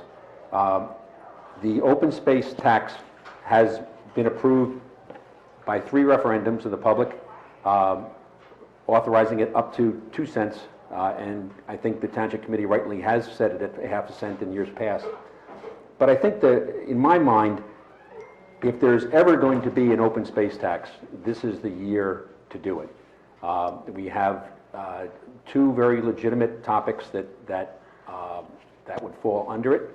I think we have 3 referendums from the public that they support the concept, and I think if we don't do it, we're effectively saying that we're going to be raising the budget by roughly $100,000 to do the same thing, whether it's to purchase open space or to do the open space portion of any affordable housing skate park relocation project down the road. So I feel that from my perspective, I think that if there was ever a year that an open space tax made sense, it's this year. And if for any reason these 2 very real projects don't materialize, I think we can address that next year by simply reducing the tax below the half cent. And the money that we've collected in good faith this year, we can spend and we can reduce the open space tax, use the money we've collected to pay the debt service that the open space tax at half a cent goes toward. And we have not built up a so-called slush fund, which I think has been one of the concerns that's been raised against having an open space tax of anything higher than a half a cent. So I guess, in my mind, we're going to be spending it out of the budget or out of an open space tax. It's clearly appropriate for an open space tax, and this is the year to seriously consider it. So Mike, can I just clarify, because you said that this is the year for an open space tax. You're talking about this is the year for an increase. You would like to increase the open for a space 1 cent tax. Open space tax. And I would just like to get some clarification on 3 referendums, because I've heard that a lot, but that is on a broader perspective of the county and the state referendums that you're talking about. No, these were referendums, and Tom, correct me if I'm wrong, These were referendums specifically for a Chatham Township to institute its own open space tax. We've had 3 different referendums on open space in Chatham Township. 97, 99, and 2005. Just for Okay. Township. Good to know the history. Well, to your point, Mike, I mean, I agree wholeheartedly with you. Unfortunately, you know, I'm not the one who needs convincing. So, Well, and I think Mike alluded to the point, you know, and this is the issue, that is essentially, do you raise a tax to collect a pot of money that you can only use for one thing? Or that you may or may not use, may or may not use all of it? Or do you use your tax base and your funding capabilities in the normal course of business, that if there is a need or a desire to purchase open space, you can? So on the one hand, we are covering our debt service for our current open space, which makes sense through the open space tax. And on the other hand, it makes sense, and I think it gives some discipline to the committee, essentially, that if we are going to engage in an open space purchase, that it's a more difficult decision, and maybe the right decision, a more debatable decision amongst the committee than just saying, well, we've taxed the township residents for so long, we got this big pool of money over here, we need to do something with it. So from my perspective, I look at it from a sense of, it instills that fiscal discipline that we talk about all the time, and in making tough decisions when it comes to, are we doing the right thing by buying this open space, or are we just buying it because we have this pool of money over here that we've taxed our citizens for so long and we don't know what to do with it? I think I've addressed that concern as well. I think that this is a one-year issue of whether we go at a half a cent or 1 cent. And if we decide that this is not a purchase or not an expenditure we want to do, we don't have to keep taxing at 1 cent. We don't have to build up an unexpended fund that we then have to find a purpose for. We can reallocate it to pay off that debt service a year from now and give our taxpayers a break and not even charge the half a cent. Well, I think we have to charge at least a quarter cent. Isn't that right, Tom? Through the referendum, I think you have to have some. I'm not sure. Can you take it to 0, Albert?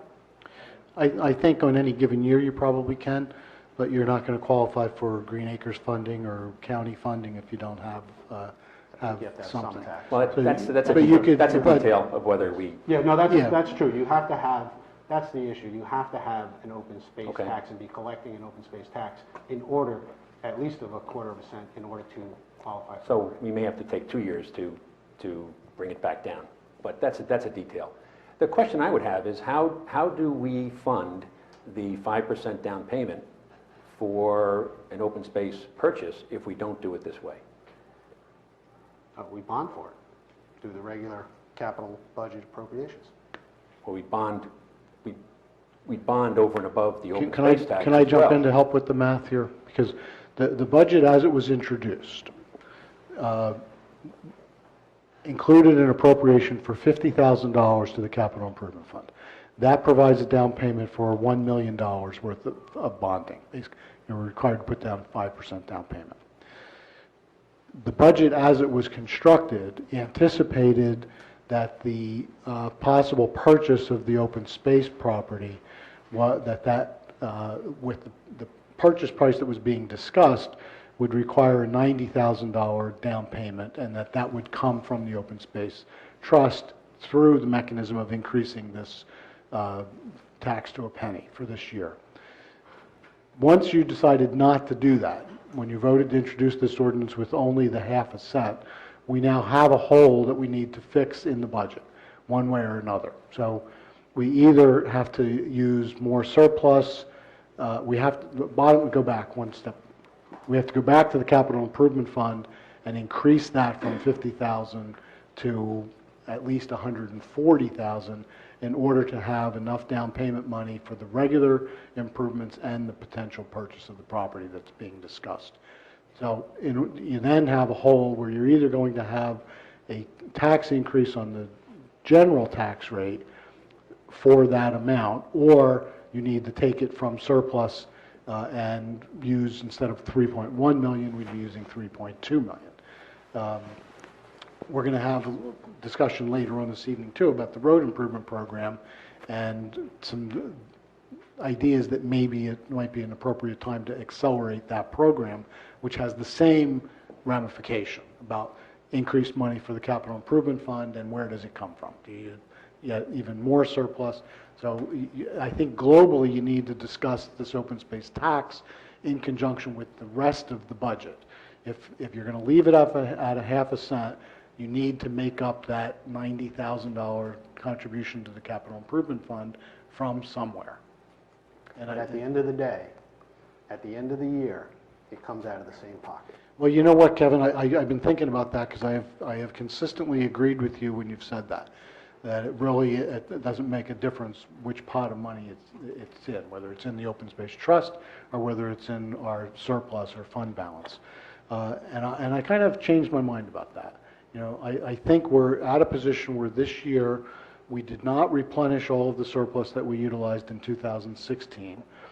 The amount that we're planning on using for 2017, I can tell you as we sit here, we are not going to replace that by December 31st. So if we take another 100 or 200, the whole going into 2018 will be even less. So we're going to be starting to bump up against our own surplus policy about how much surplus to maintain in the 2018 budget as we get to it this time next year. So what we do today does have implications down the road. I think that the surplus that we've been able to build and maintain was also a key factor in us getting that credit rating approval that the mayor mentioned in his report at the beginning of the meeting. So I just want to kind of throw a flare up a little bit that you need I get that. to be thinking about that as we move forward. The more surplus we use this year, the less you're going to have available to use next year. It's not to say you couldn't continue to deplenish it. That's your prerogative. You can go ahead over the course of the next several years and use it all if you want. And I certainly wouldn't recommend that, but that's But I would still say relative to other towns, when you look at the size of our budget and you look at the size of our surplus, it's rather a healthy surplus relative to It other is, but towns. it is within the policy I that you understand. guys formally adopted, and we are going to start to be close to violating that policy this time next year.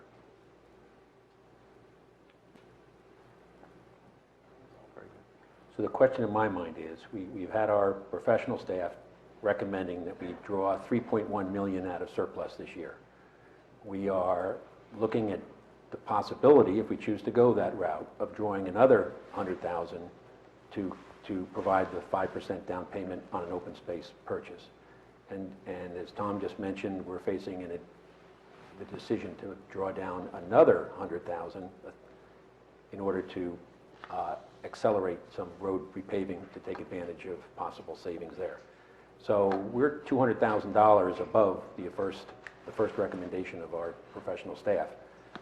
And in my mind, the alternative of relying on a half a cent increase in the open space tax to do what the open space tax was designed to do and supported by 3 different referendums to do seems to me to be the preferable option.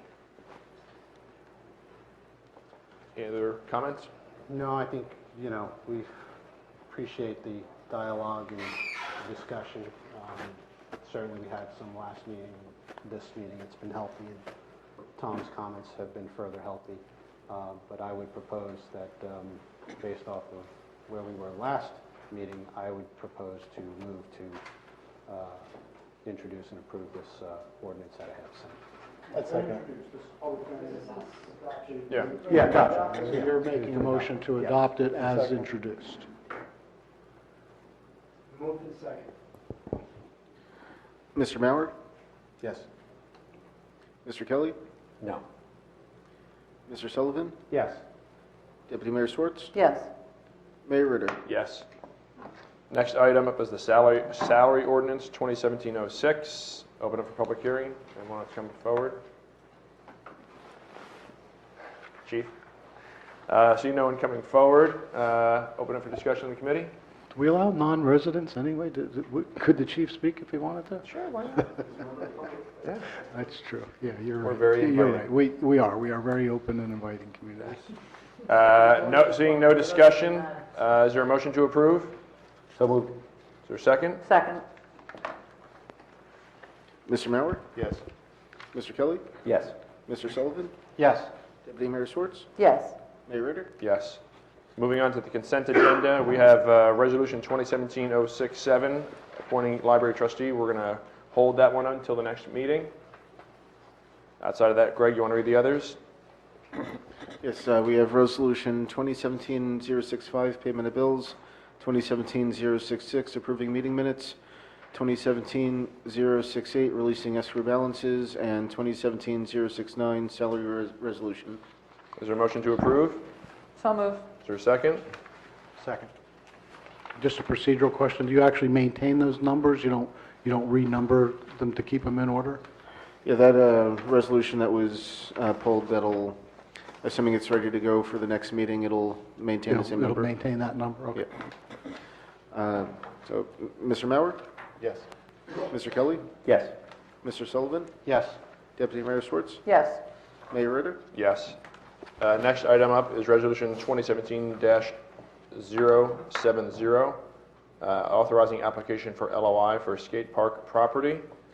Mayor Ritter, I need to recuse myself in the matter involving the skate park, so I step off the dais and Great. return when that matter's been discussed. Thank you, sir.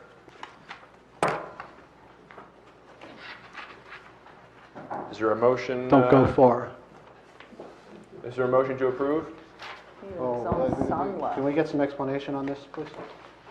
Sure, Tom, you want to, or Albert, I'm sorry? We're out. No, this, This is based off the wetland delineations? Yeah. Yes, this is the wetlands, authorizing the filing of a wetlands delineation for the skate park. Understood. Okay. Is there a motion to approve? So moved. Is there a second? Second. Mr. Kelly? Yes. Mr. Sullivan? Yes. Deputy Mayor Schwartz? Yes. Mayor Ritter? Yes. Moving on to discussion item road improvement plan. John? John?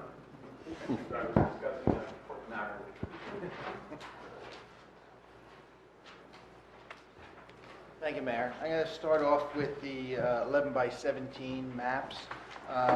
Just in general, just a quick outline of what I'll be discussing. Just going to identify some of the past road improvements that have occurred over recent years, and then going to identify some recommended road improvements over the next 5 years. Identify the condition of some of all those various different sections of the town to be paved, and ultimately Tom and I are looking for guidance from the committee if should we finalize and develop a 5-year plan to outline the various costs, or does the committee want to look at possibly accelerating some of the paving. So I'll just go through some of the maps and we can get into the details. Sorry, John, do we have opportunity to give this to Ed and Sure. Kathy as well? Yep.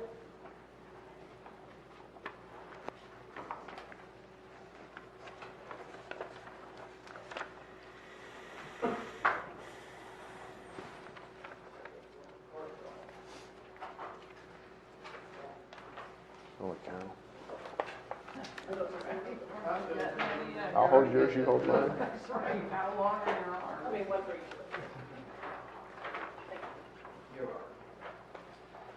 So the first map just identifies road resurfacing that goes back to 2005. So it's color-coded, and it just kind of, you can just step back and look at it, and you can kind of see all the roads that were actually physically milled and paved or just overlaid. So that's a more that's a road treatment that typically we would want to see 15, 20, 25 years. It depends on the type of traffic the road sees. If we a more active road where the traffic volume is very high, sometimes you'll have to repave or consider repaving even up to 10 years. So just gives you a perspective of a more permanent road procedure. We also, if you go to the next plate, it identifies the micropaving. Again, the micropaving is not a structural treatment for the road. It's a technique of sealing the road, sealing the smaller cracks and just stopping the penetration of water into the roadway itself, which allows the service life to be extended. You're not going to get the same service life extension as you do with a mill and pave, but it's a less costly procedure, and we do get typically about 5 years, if not more, out of those techniques. The next plate is crack sealing. Crack sealing is again another technique that we utilize to try to extend the service life of the road. If we if a road, these would be roads that are either micropaved or road resurfacing, and we just watch that road. Usually even a road that's been resurfaced, within 5 years you start to see some cracks starting to form. If we get on those roads right away and seal them, you'll just extend that service life. Is this a new procedure that we've undertaken, because there's only 2 years worth of The DPW does it in-house too. I just always thought it was an ongoing thing. It was an ongoing thing, but the DPW get pulled in all different directions, and they don't usually, and so over these 2 years, we recognized that we needed a little catch-up from the DPW to get it. So that's really why it was only 2 years, because we recognized that the DPW gets pulled in 100 directions, and it just wasn't. So this is a more formal effort as opposed to DPW, which sees a problem. Yeah, it's to give it a little kick to catch up. So the next is starting to get into proposed improvements over the next 5 years. I would envision that we would undertake some additional crack sealing. One that we would do, I would recommend even this year, to adjust some of the roads that are identified in red.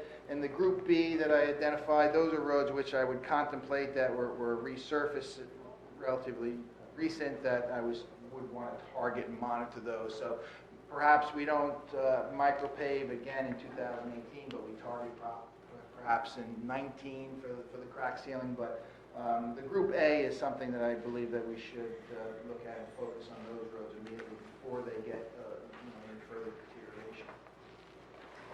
And then the last plate is road resurfacing. We're at a juncture where we have utilized the micropaving, I believe, to the maximum extent we really can. The remaining roads or neighborhoods that we're looking at, micropaving isn't effective when you start to get too much cracking in the road, and it's not as effective. So really what we're looking at over the next 5 years is doing more of a mill and pave program versus incorporating the micropaving. So it's more of a heavier emphasis on road resurfacing. And that's always curb to curb? So it's curb to curb, correct. And a lot of times we're doing gutter mills, and the reason for that is that a road should have a crown of at least 2%, no more than 5%, and that's when it starts to get noticeable. And a lot of our roads don't really have a very pronounced crown.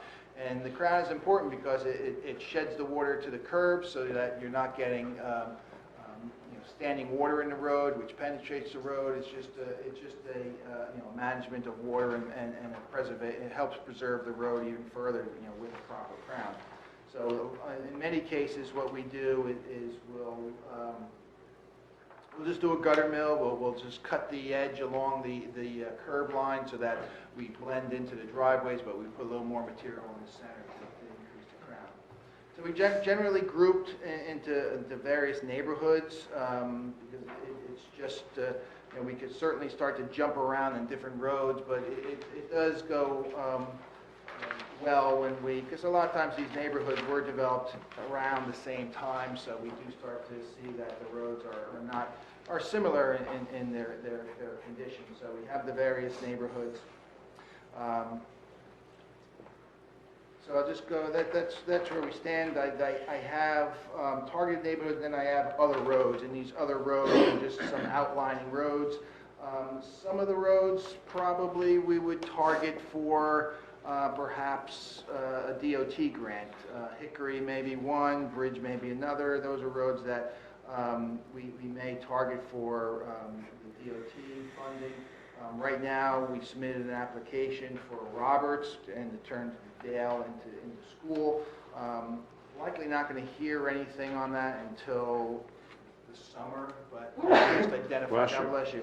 So we did identify that. That's why that was pulled out as a separate section, and is underneath it just says town contribution. So we have that. As we're budgeting going forward over the next 5 years, in addition to what we have here, we always apply for DOT grants. We're not guaranteed to get a grant, and in fact, the grant may not be over the next couple of years.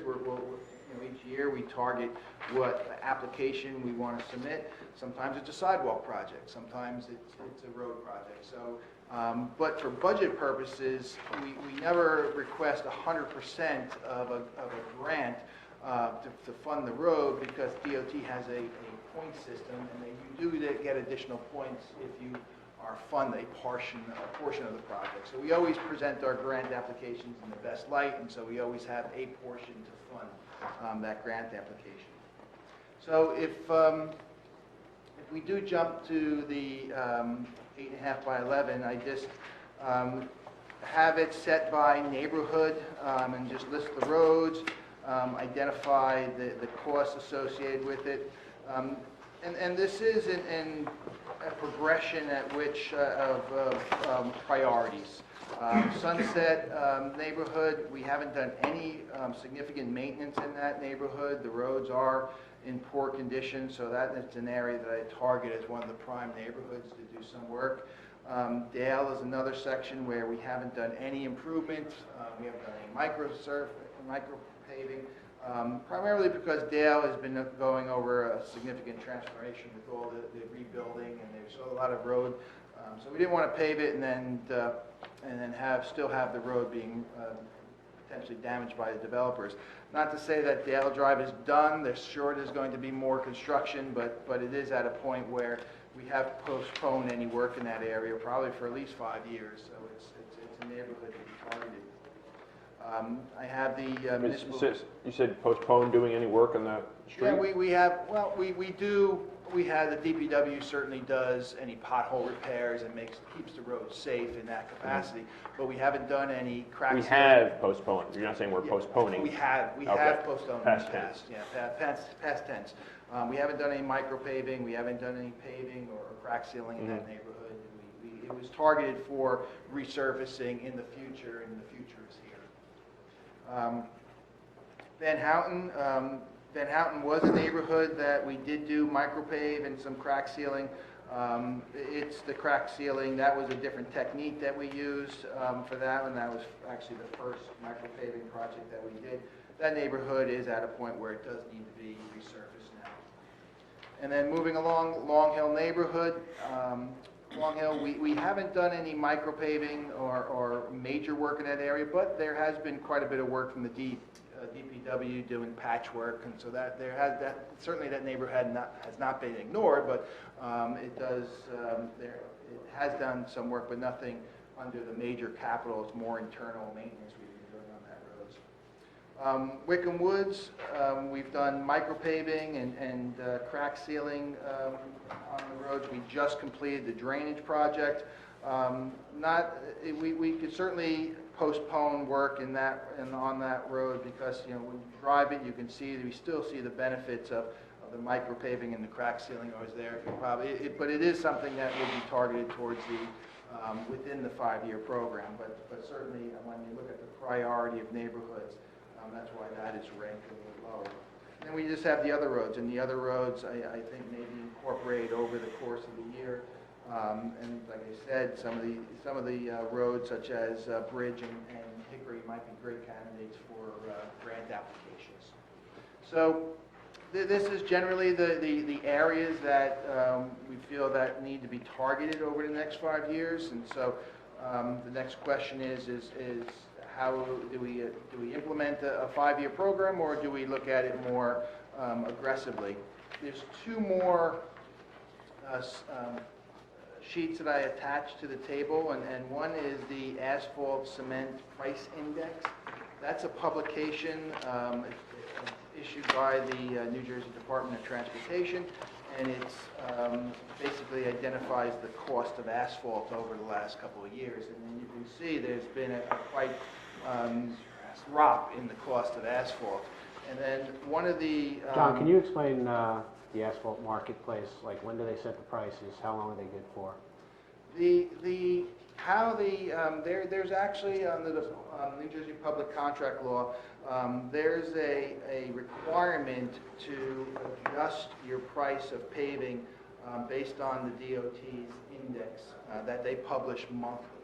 And what the law requires, if you go out to bid, say you go out to bid in February, the contractor's price is based on the index that was published in January.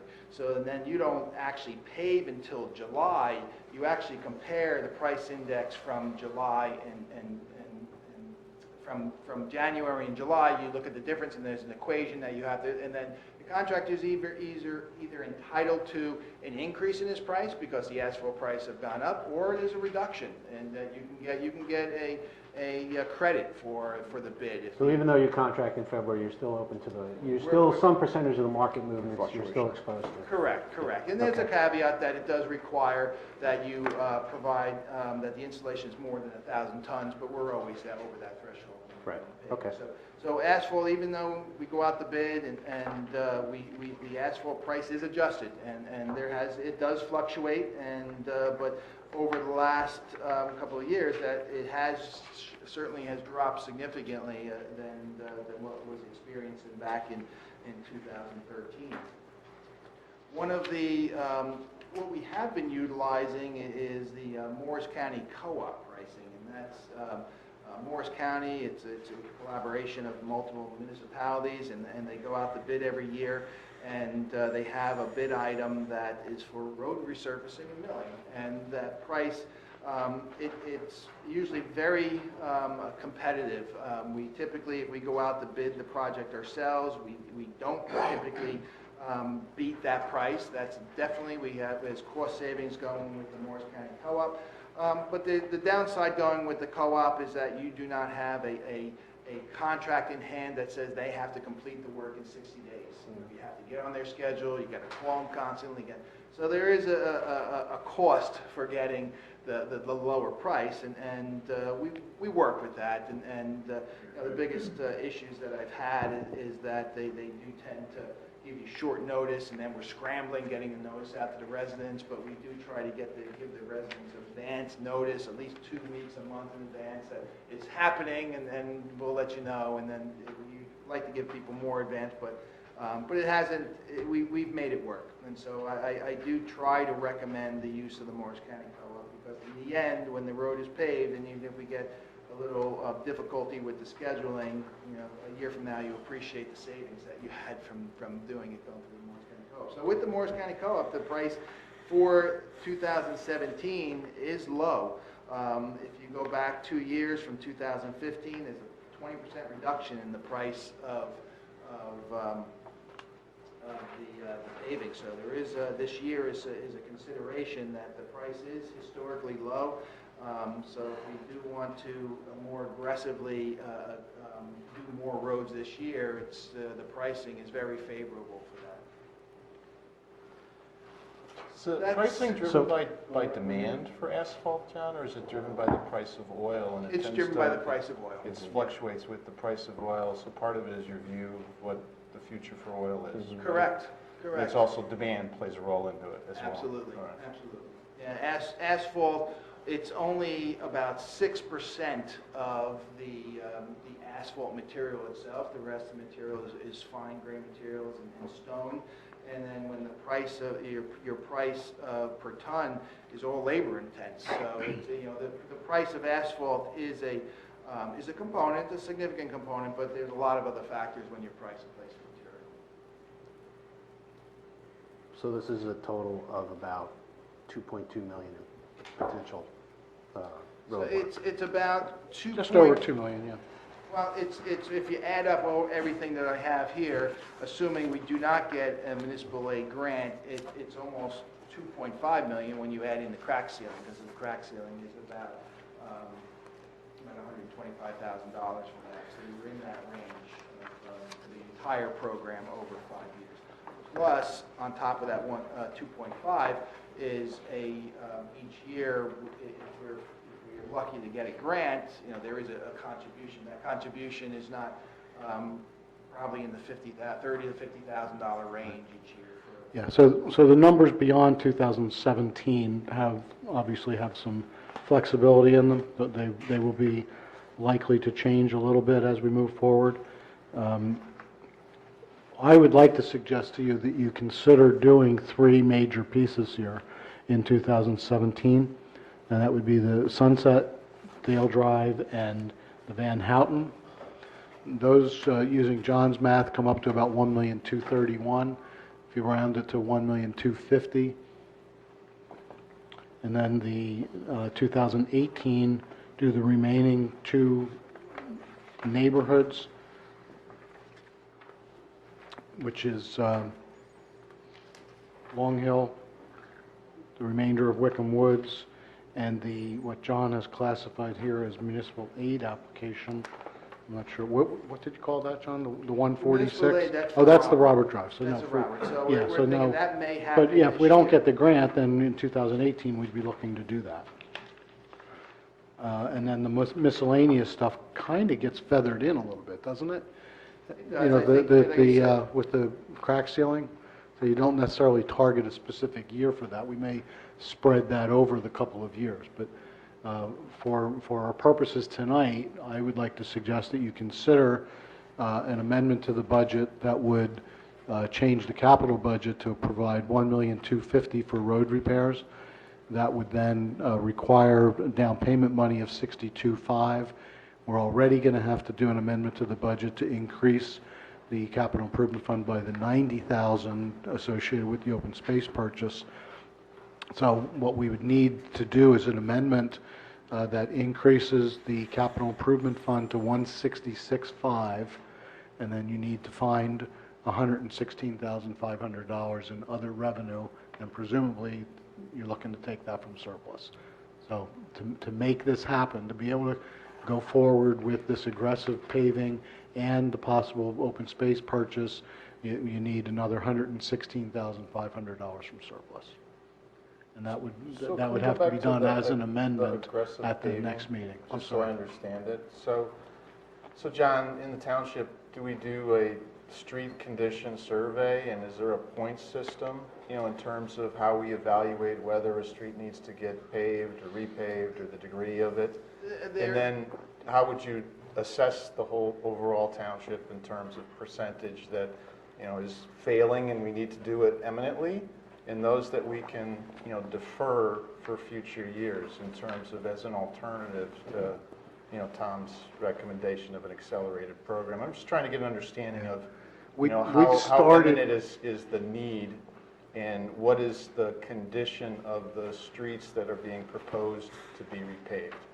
If I may terms of jump how in you rank first, it. we do those kinds of evaluations. We do a 6-year capital plan every year, and roads are always probably the most significant single aspect that we plan on doing some every year. So we started 5 or 6 years ago with this same kind of analysis, and frankly, I don't think we've been able to keep up with it. I think the roads have been deteriorating faster than we've been able to do them, where we tried doing some micro paving. That just has not proven, I think, to give us a good bang for our buck. The roads that have been micro paved 5 years later, they're falling apart again. So we do that kind of analysis. John, you want to jump in now? Yeah, there is a method. It's the Asphalt Institute. They have a process where you can go out and you do evaluate the various different types of cracks, and there's a rating system, and you do that process, and ultimately you'll get a number, and that number will tell you if they recommend that you should be crack sealing, you should be micropaving, you do slurry seals, should you be reconstruction, should be resurfacing. And I've done it before, and I just feel that we could do it for the whole town, but then the roads do change, and so you may have a road that's rated midway, and all of a sudden that road just takes a fall because of the weather conditions or just the changes. And so I find that you spend a lot of money doing a report, and the benefits of that report are short term. And so there is a rating system, but I can just look at these roads, and I know these roads the rating system is going to fall where they should be resurfaced. And so I think the roads that we're identifying as being resurfaced, they're in the condition that they're going to be resurfaced. The concern that you have is can you push a road off? Absolutely. What happens is that now all of a sudden the DPW is going to start putting more and more maintenance into potholes, into maintenance. And so there is a point where you start to do so much maintenance on a road that you're putting too much maintenance where you should have just put the capital overlay and overlaid it, and then you're good for 15, 20 years versus patching. So there's a lot of labor going into it. So the roads are, like Tom said, you can see on the paving plan that we did, we were paving one road. Well, it's caught up to us, so we're doing one road for all those years. And so this is really just a shot to bring these roads before. The next step is that if we do just go at a more slower pace, ultimately you're going to be spending more effort on the DPW patching. And some of these roads may be into reconstruction. Now all of a sudden it's not a simple mill and pave. Now we're ripping up the road and really reconstructing the road, the sub-base, because it's that. So that we certainly don't want to get to the point where we're at a reconstruction. That's where it starts getting even more expensive. And so I think we could certainly phase these in over 5 years, and I don't think that we're at a point where we're going to be pushing it to a reconstruction, pushing it where the DPW is going to be excessive maintenance. I think we're going to have maintenance on these roads, but not excessive maintenance, and that's the balance that you do. So that's why we're looking at taking advantage of these roads that, some of these neighborhoods, they're low traffic roads. So these type of low traffic roads like Sunset and Van Houten, we would expect paving those. We may get 30 years out of those easily. So if we're going to talk about 30 years, phasing it over 1 year or 2 years, when we're talking about a 30-year payback, it's, do we just do it now because we have a favorable price, and just, so when you look at the long-term benefits, it's phasing it a year or two.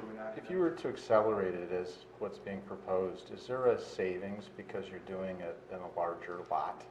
No, there's not. Again, we can. It doesn't take. It's not a high cost to pull a bid spec together very quickly and go out to bid and see if we can do better for the Morris County, and perhaps maybe that we do, because it is. This is a very. If we do $1 million, we may want to do that and see if we can get a better price from the Morris County Co-op. But I've done at least. For Township of Denville, we've exercised that and checked and see if we can get a better price for about $500,000 worth of work, and the co-op was still cheaper. So I think but if we're going to $1 million, that may be something we can do, because it's boilerplate things that go out for bid. And then my last question is a little bit tangential, and I just want your opinion. What do you think the impact of new development has been on our road systems like a Dale Drive, as you alluded to in your introductory comments? Certainly, they do add additional stress to the road. The road our roads are basically constructed of heavy road stone over by probably oil and stone with a thin layer of asphalt. So there really isn't a lot of asphalt. Typical road construction is you'd have a base material and an asphalt base of 4 inches and then 2 inches on top, and we don't have that road construction. If we have a solid base, that road stone is solid and it does hold up. But what happens is that if once the road, when we start getting the roads deteriorated and you start getting water penetrating into the roadway, and then you come in with a tandem loaded truck and pushing on that, then you start to see heaving, you start to see deterioration. So certainly the road construction, you do have a tendency of some of the roads deteriorating, accelerating due to the reconstruction, but if we are to resurface, it does seal the road, it prevents that water from coming in, and like I said, I think the base material is solid, so, and that's what's key, is keeping the moisture out of the road, out of the subbase, and then the stability of the road holds up even to that construction. Thank you. Any other comments? John, if we do this as a 2-year, I mean, is that what you're recommending? I mean, you're suggesting a first year, but then there's a second year behind it with the rest Well, of it? yeah, my suggestion as you move forward in 2018 would be the remaining substantial neighborhoods where you see 334,000 and 321,000. So that would be the balance of Wickham Woods, and I'm not sure what. Do we have a name for the neighborhood over here? What do we call that? Cedar Lane? Or the Long Hill? Yeah, Long Hill. Long Hill neighborhood down there. The Long Hill neighborhood. So those two would be the targets for 2018, then along with Robert Drive, if we don't get the grant for it this year, we would include that next year. And I said, and then I think we need to look at some of the roads where we can get away with just doing some crack sealing and provide some funding for that, feathered in with the major project. I mean, it looks like this puts us well ahead of schedule. I mean, looking at the map with the It would. We would finally pricing. be getting ahead of this, I think. We've been kind of rowing against the tide for a long time, and I think this is an opportunity now with the, financial conditions being right, that we can go ahead and really, address a major deficiency townwide. So there's not likely to be a year 3 and a year 4 that compare to the year 1 and year 2. I don't think so.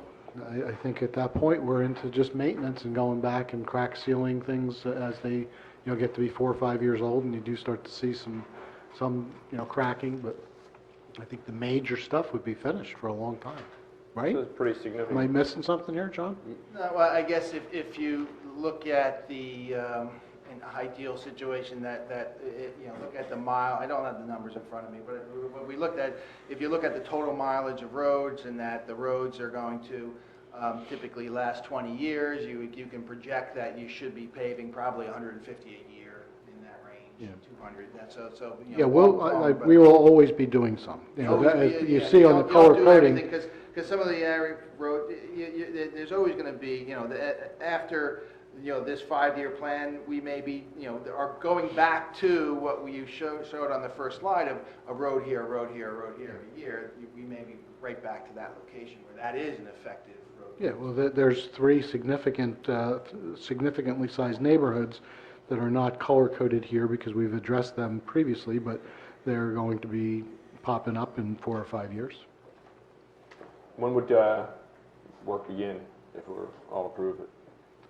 Well, let's talk about the scheduling. If you guys decide tonight to go forward with this, then we need to prepare an amendment for the budget. We're going to have to do that anyway, as I said. So that would be, you would do that introduction at the meeting on the 23rd. You will not be adopting the budget. That then pushes off to a second public hearing, which would be the first meeting in April. Is that the 6th, I think? So that's when the budget would be done. We could look to introduce the bond ordinance the same night, the 6th, and then adopt it at the meeting of, whatever that is, 2 weeks later. Bond ordinances then require a 20-day estoppel period after publication of adoption. So you're the end of May, really, before you can start awarding contracts. But John can start the bid process, and if it's county co-op, he can start to, line them up to hopefully be able to address the work in the summertime, or a good portion of it. But with this amount of work, it's going to continue for a while. Yeah. It's just, I guess we'd have to look at the timing because we may want to just go out to bid, and it's not a significant effort to put a bid stuff together. It's just a matter of the timing that we receive bids. We have 60 days to award it to make sure we can award it when the funding is there. And so it's probably good to try to get the bidding out sooner than later so that if we find that the bid is not more cost effective than the co-op, then you need to get on the co-op schedule right away, so. Yeah, but in the meantime, you will have wasted time. So I think we'll talk about that internally, but I'm hard pressed to think of a good reason not to use the co-op. You know, if we want to try to get this amount of work done in this calendar year, we got to move. Well, you have to get on their schedule, and, Yeah. and then there's a lot of municipalities that use the co-op, and they all try to do it during the summer, so the quicker we can get on their schedule, Get in the queue. Any other Well, discussion? I mean, at least a couple of these neighborhoods are not heavily trafficked, as you said. So if Van Houten and Sunset extend into the fall, I don't think that's critical for anybody.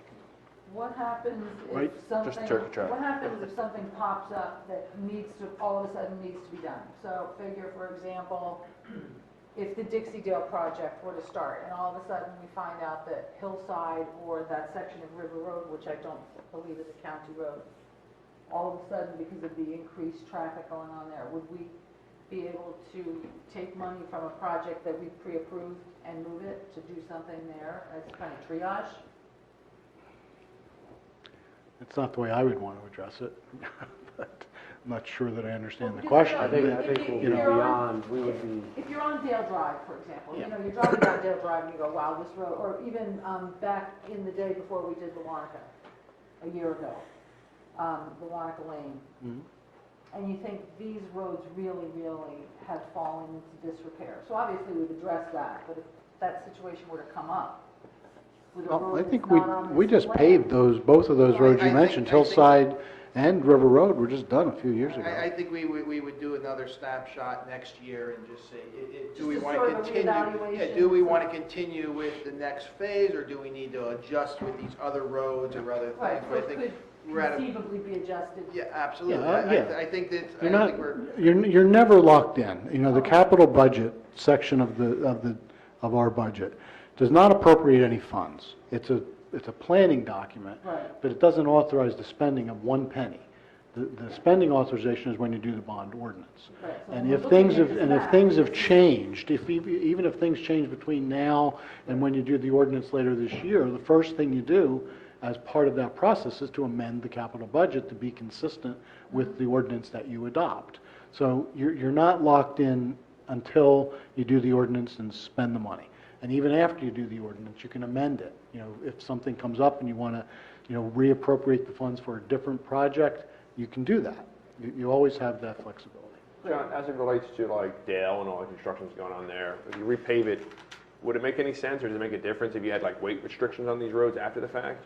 Or the trucks that they're using for construction today are, You know, the No problem less. with that, Mayor, is that they have to be allowed to go make their deliveries. So we have, So for they make a example, delivery on 2 trucks instead of Noe 2 Avenue trucks? is supposed to be, is restricted as far as weight goes, but I don't know that it's particularly Do they have the enforceable. ability to make penetrations into the street to access utilities?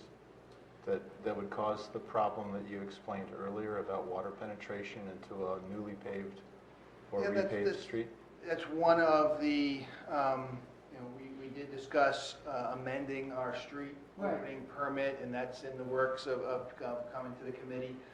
That is basically putting a moratorium on 5 years, and then if they do have to go in with that 5-year period, there's a technique called infrared, where if you do have to open up the road, which was recently paved, it's a process where it heats up the entire patch, and then when they're done, it looks like it was never even there. And so it's expensive to do, but it is a common practice to impose that on new pavement.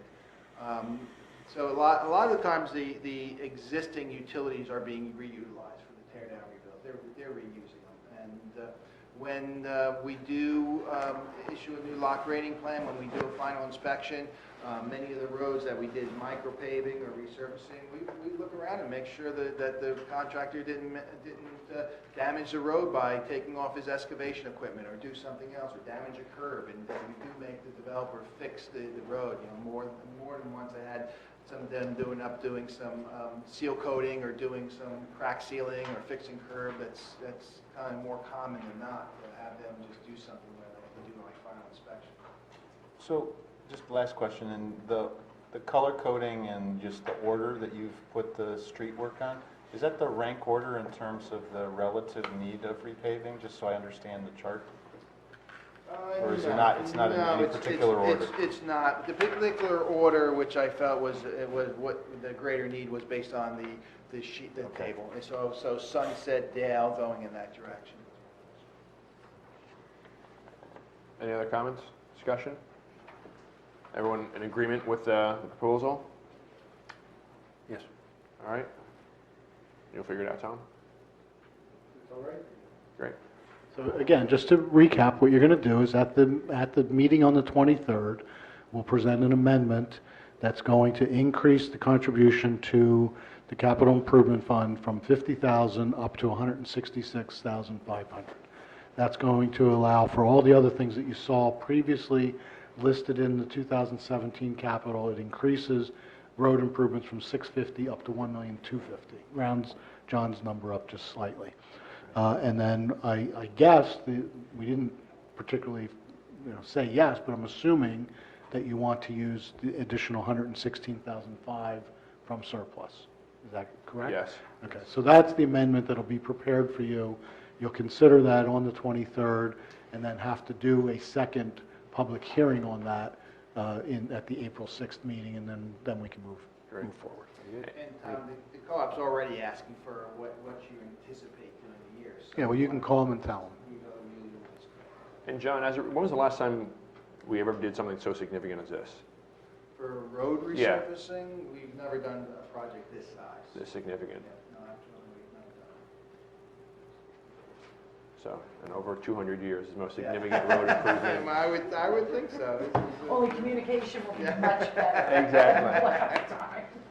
Very good. Thank you, John. Burning the tar bucket up on Van Houten. Thank you, guys. Moving on to hearing of citizens, opportunity for anyone to come forward and... Vacation at Paper Street? Sorry? Do we skip the... Paper Street's next time.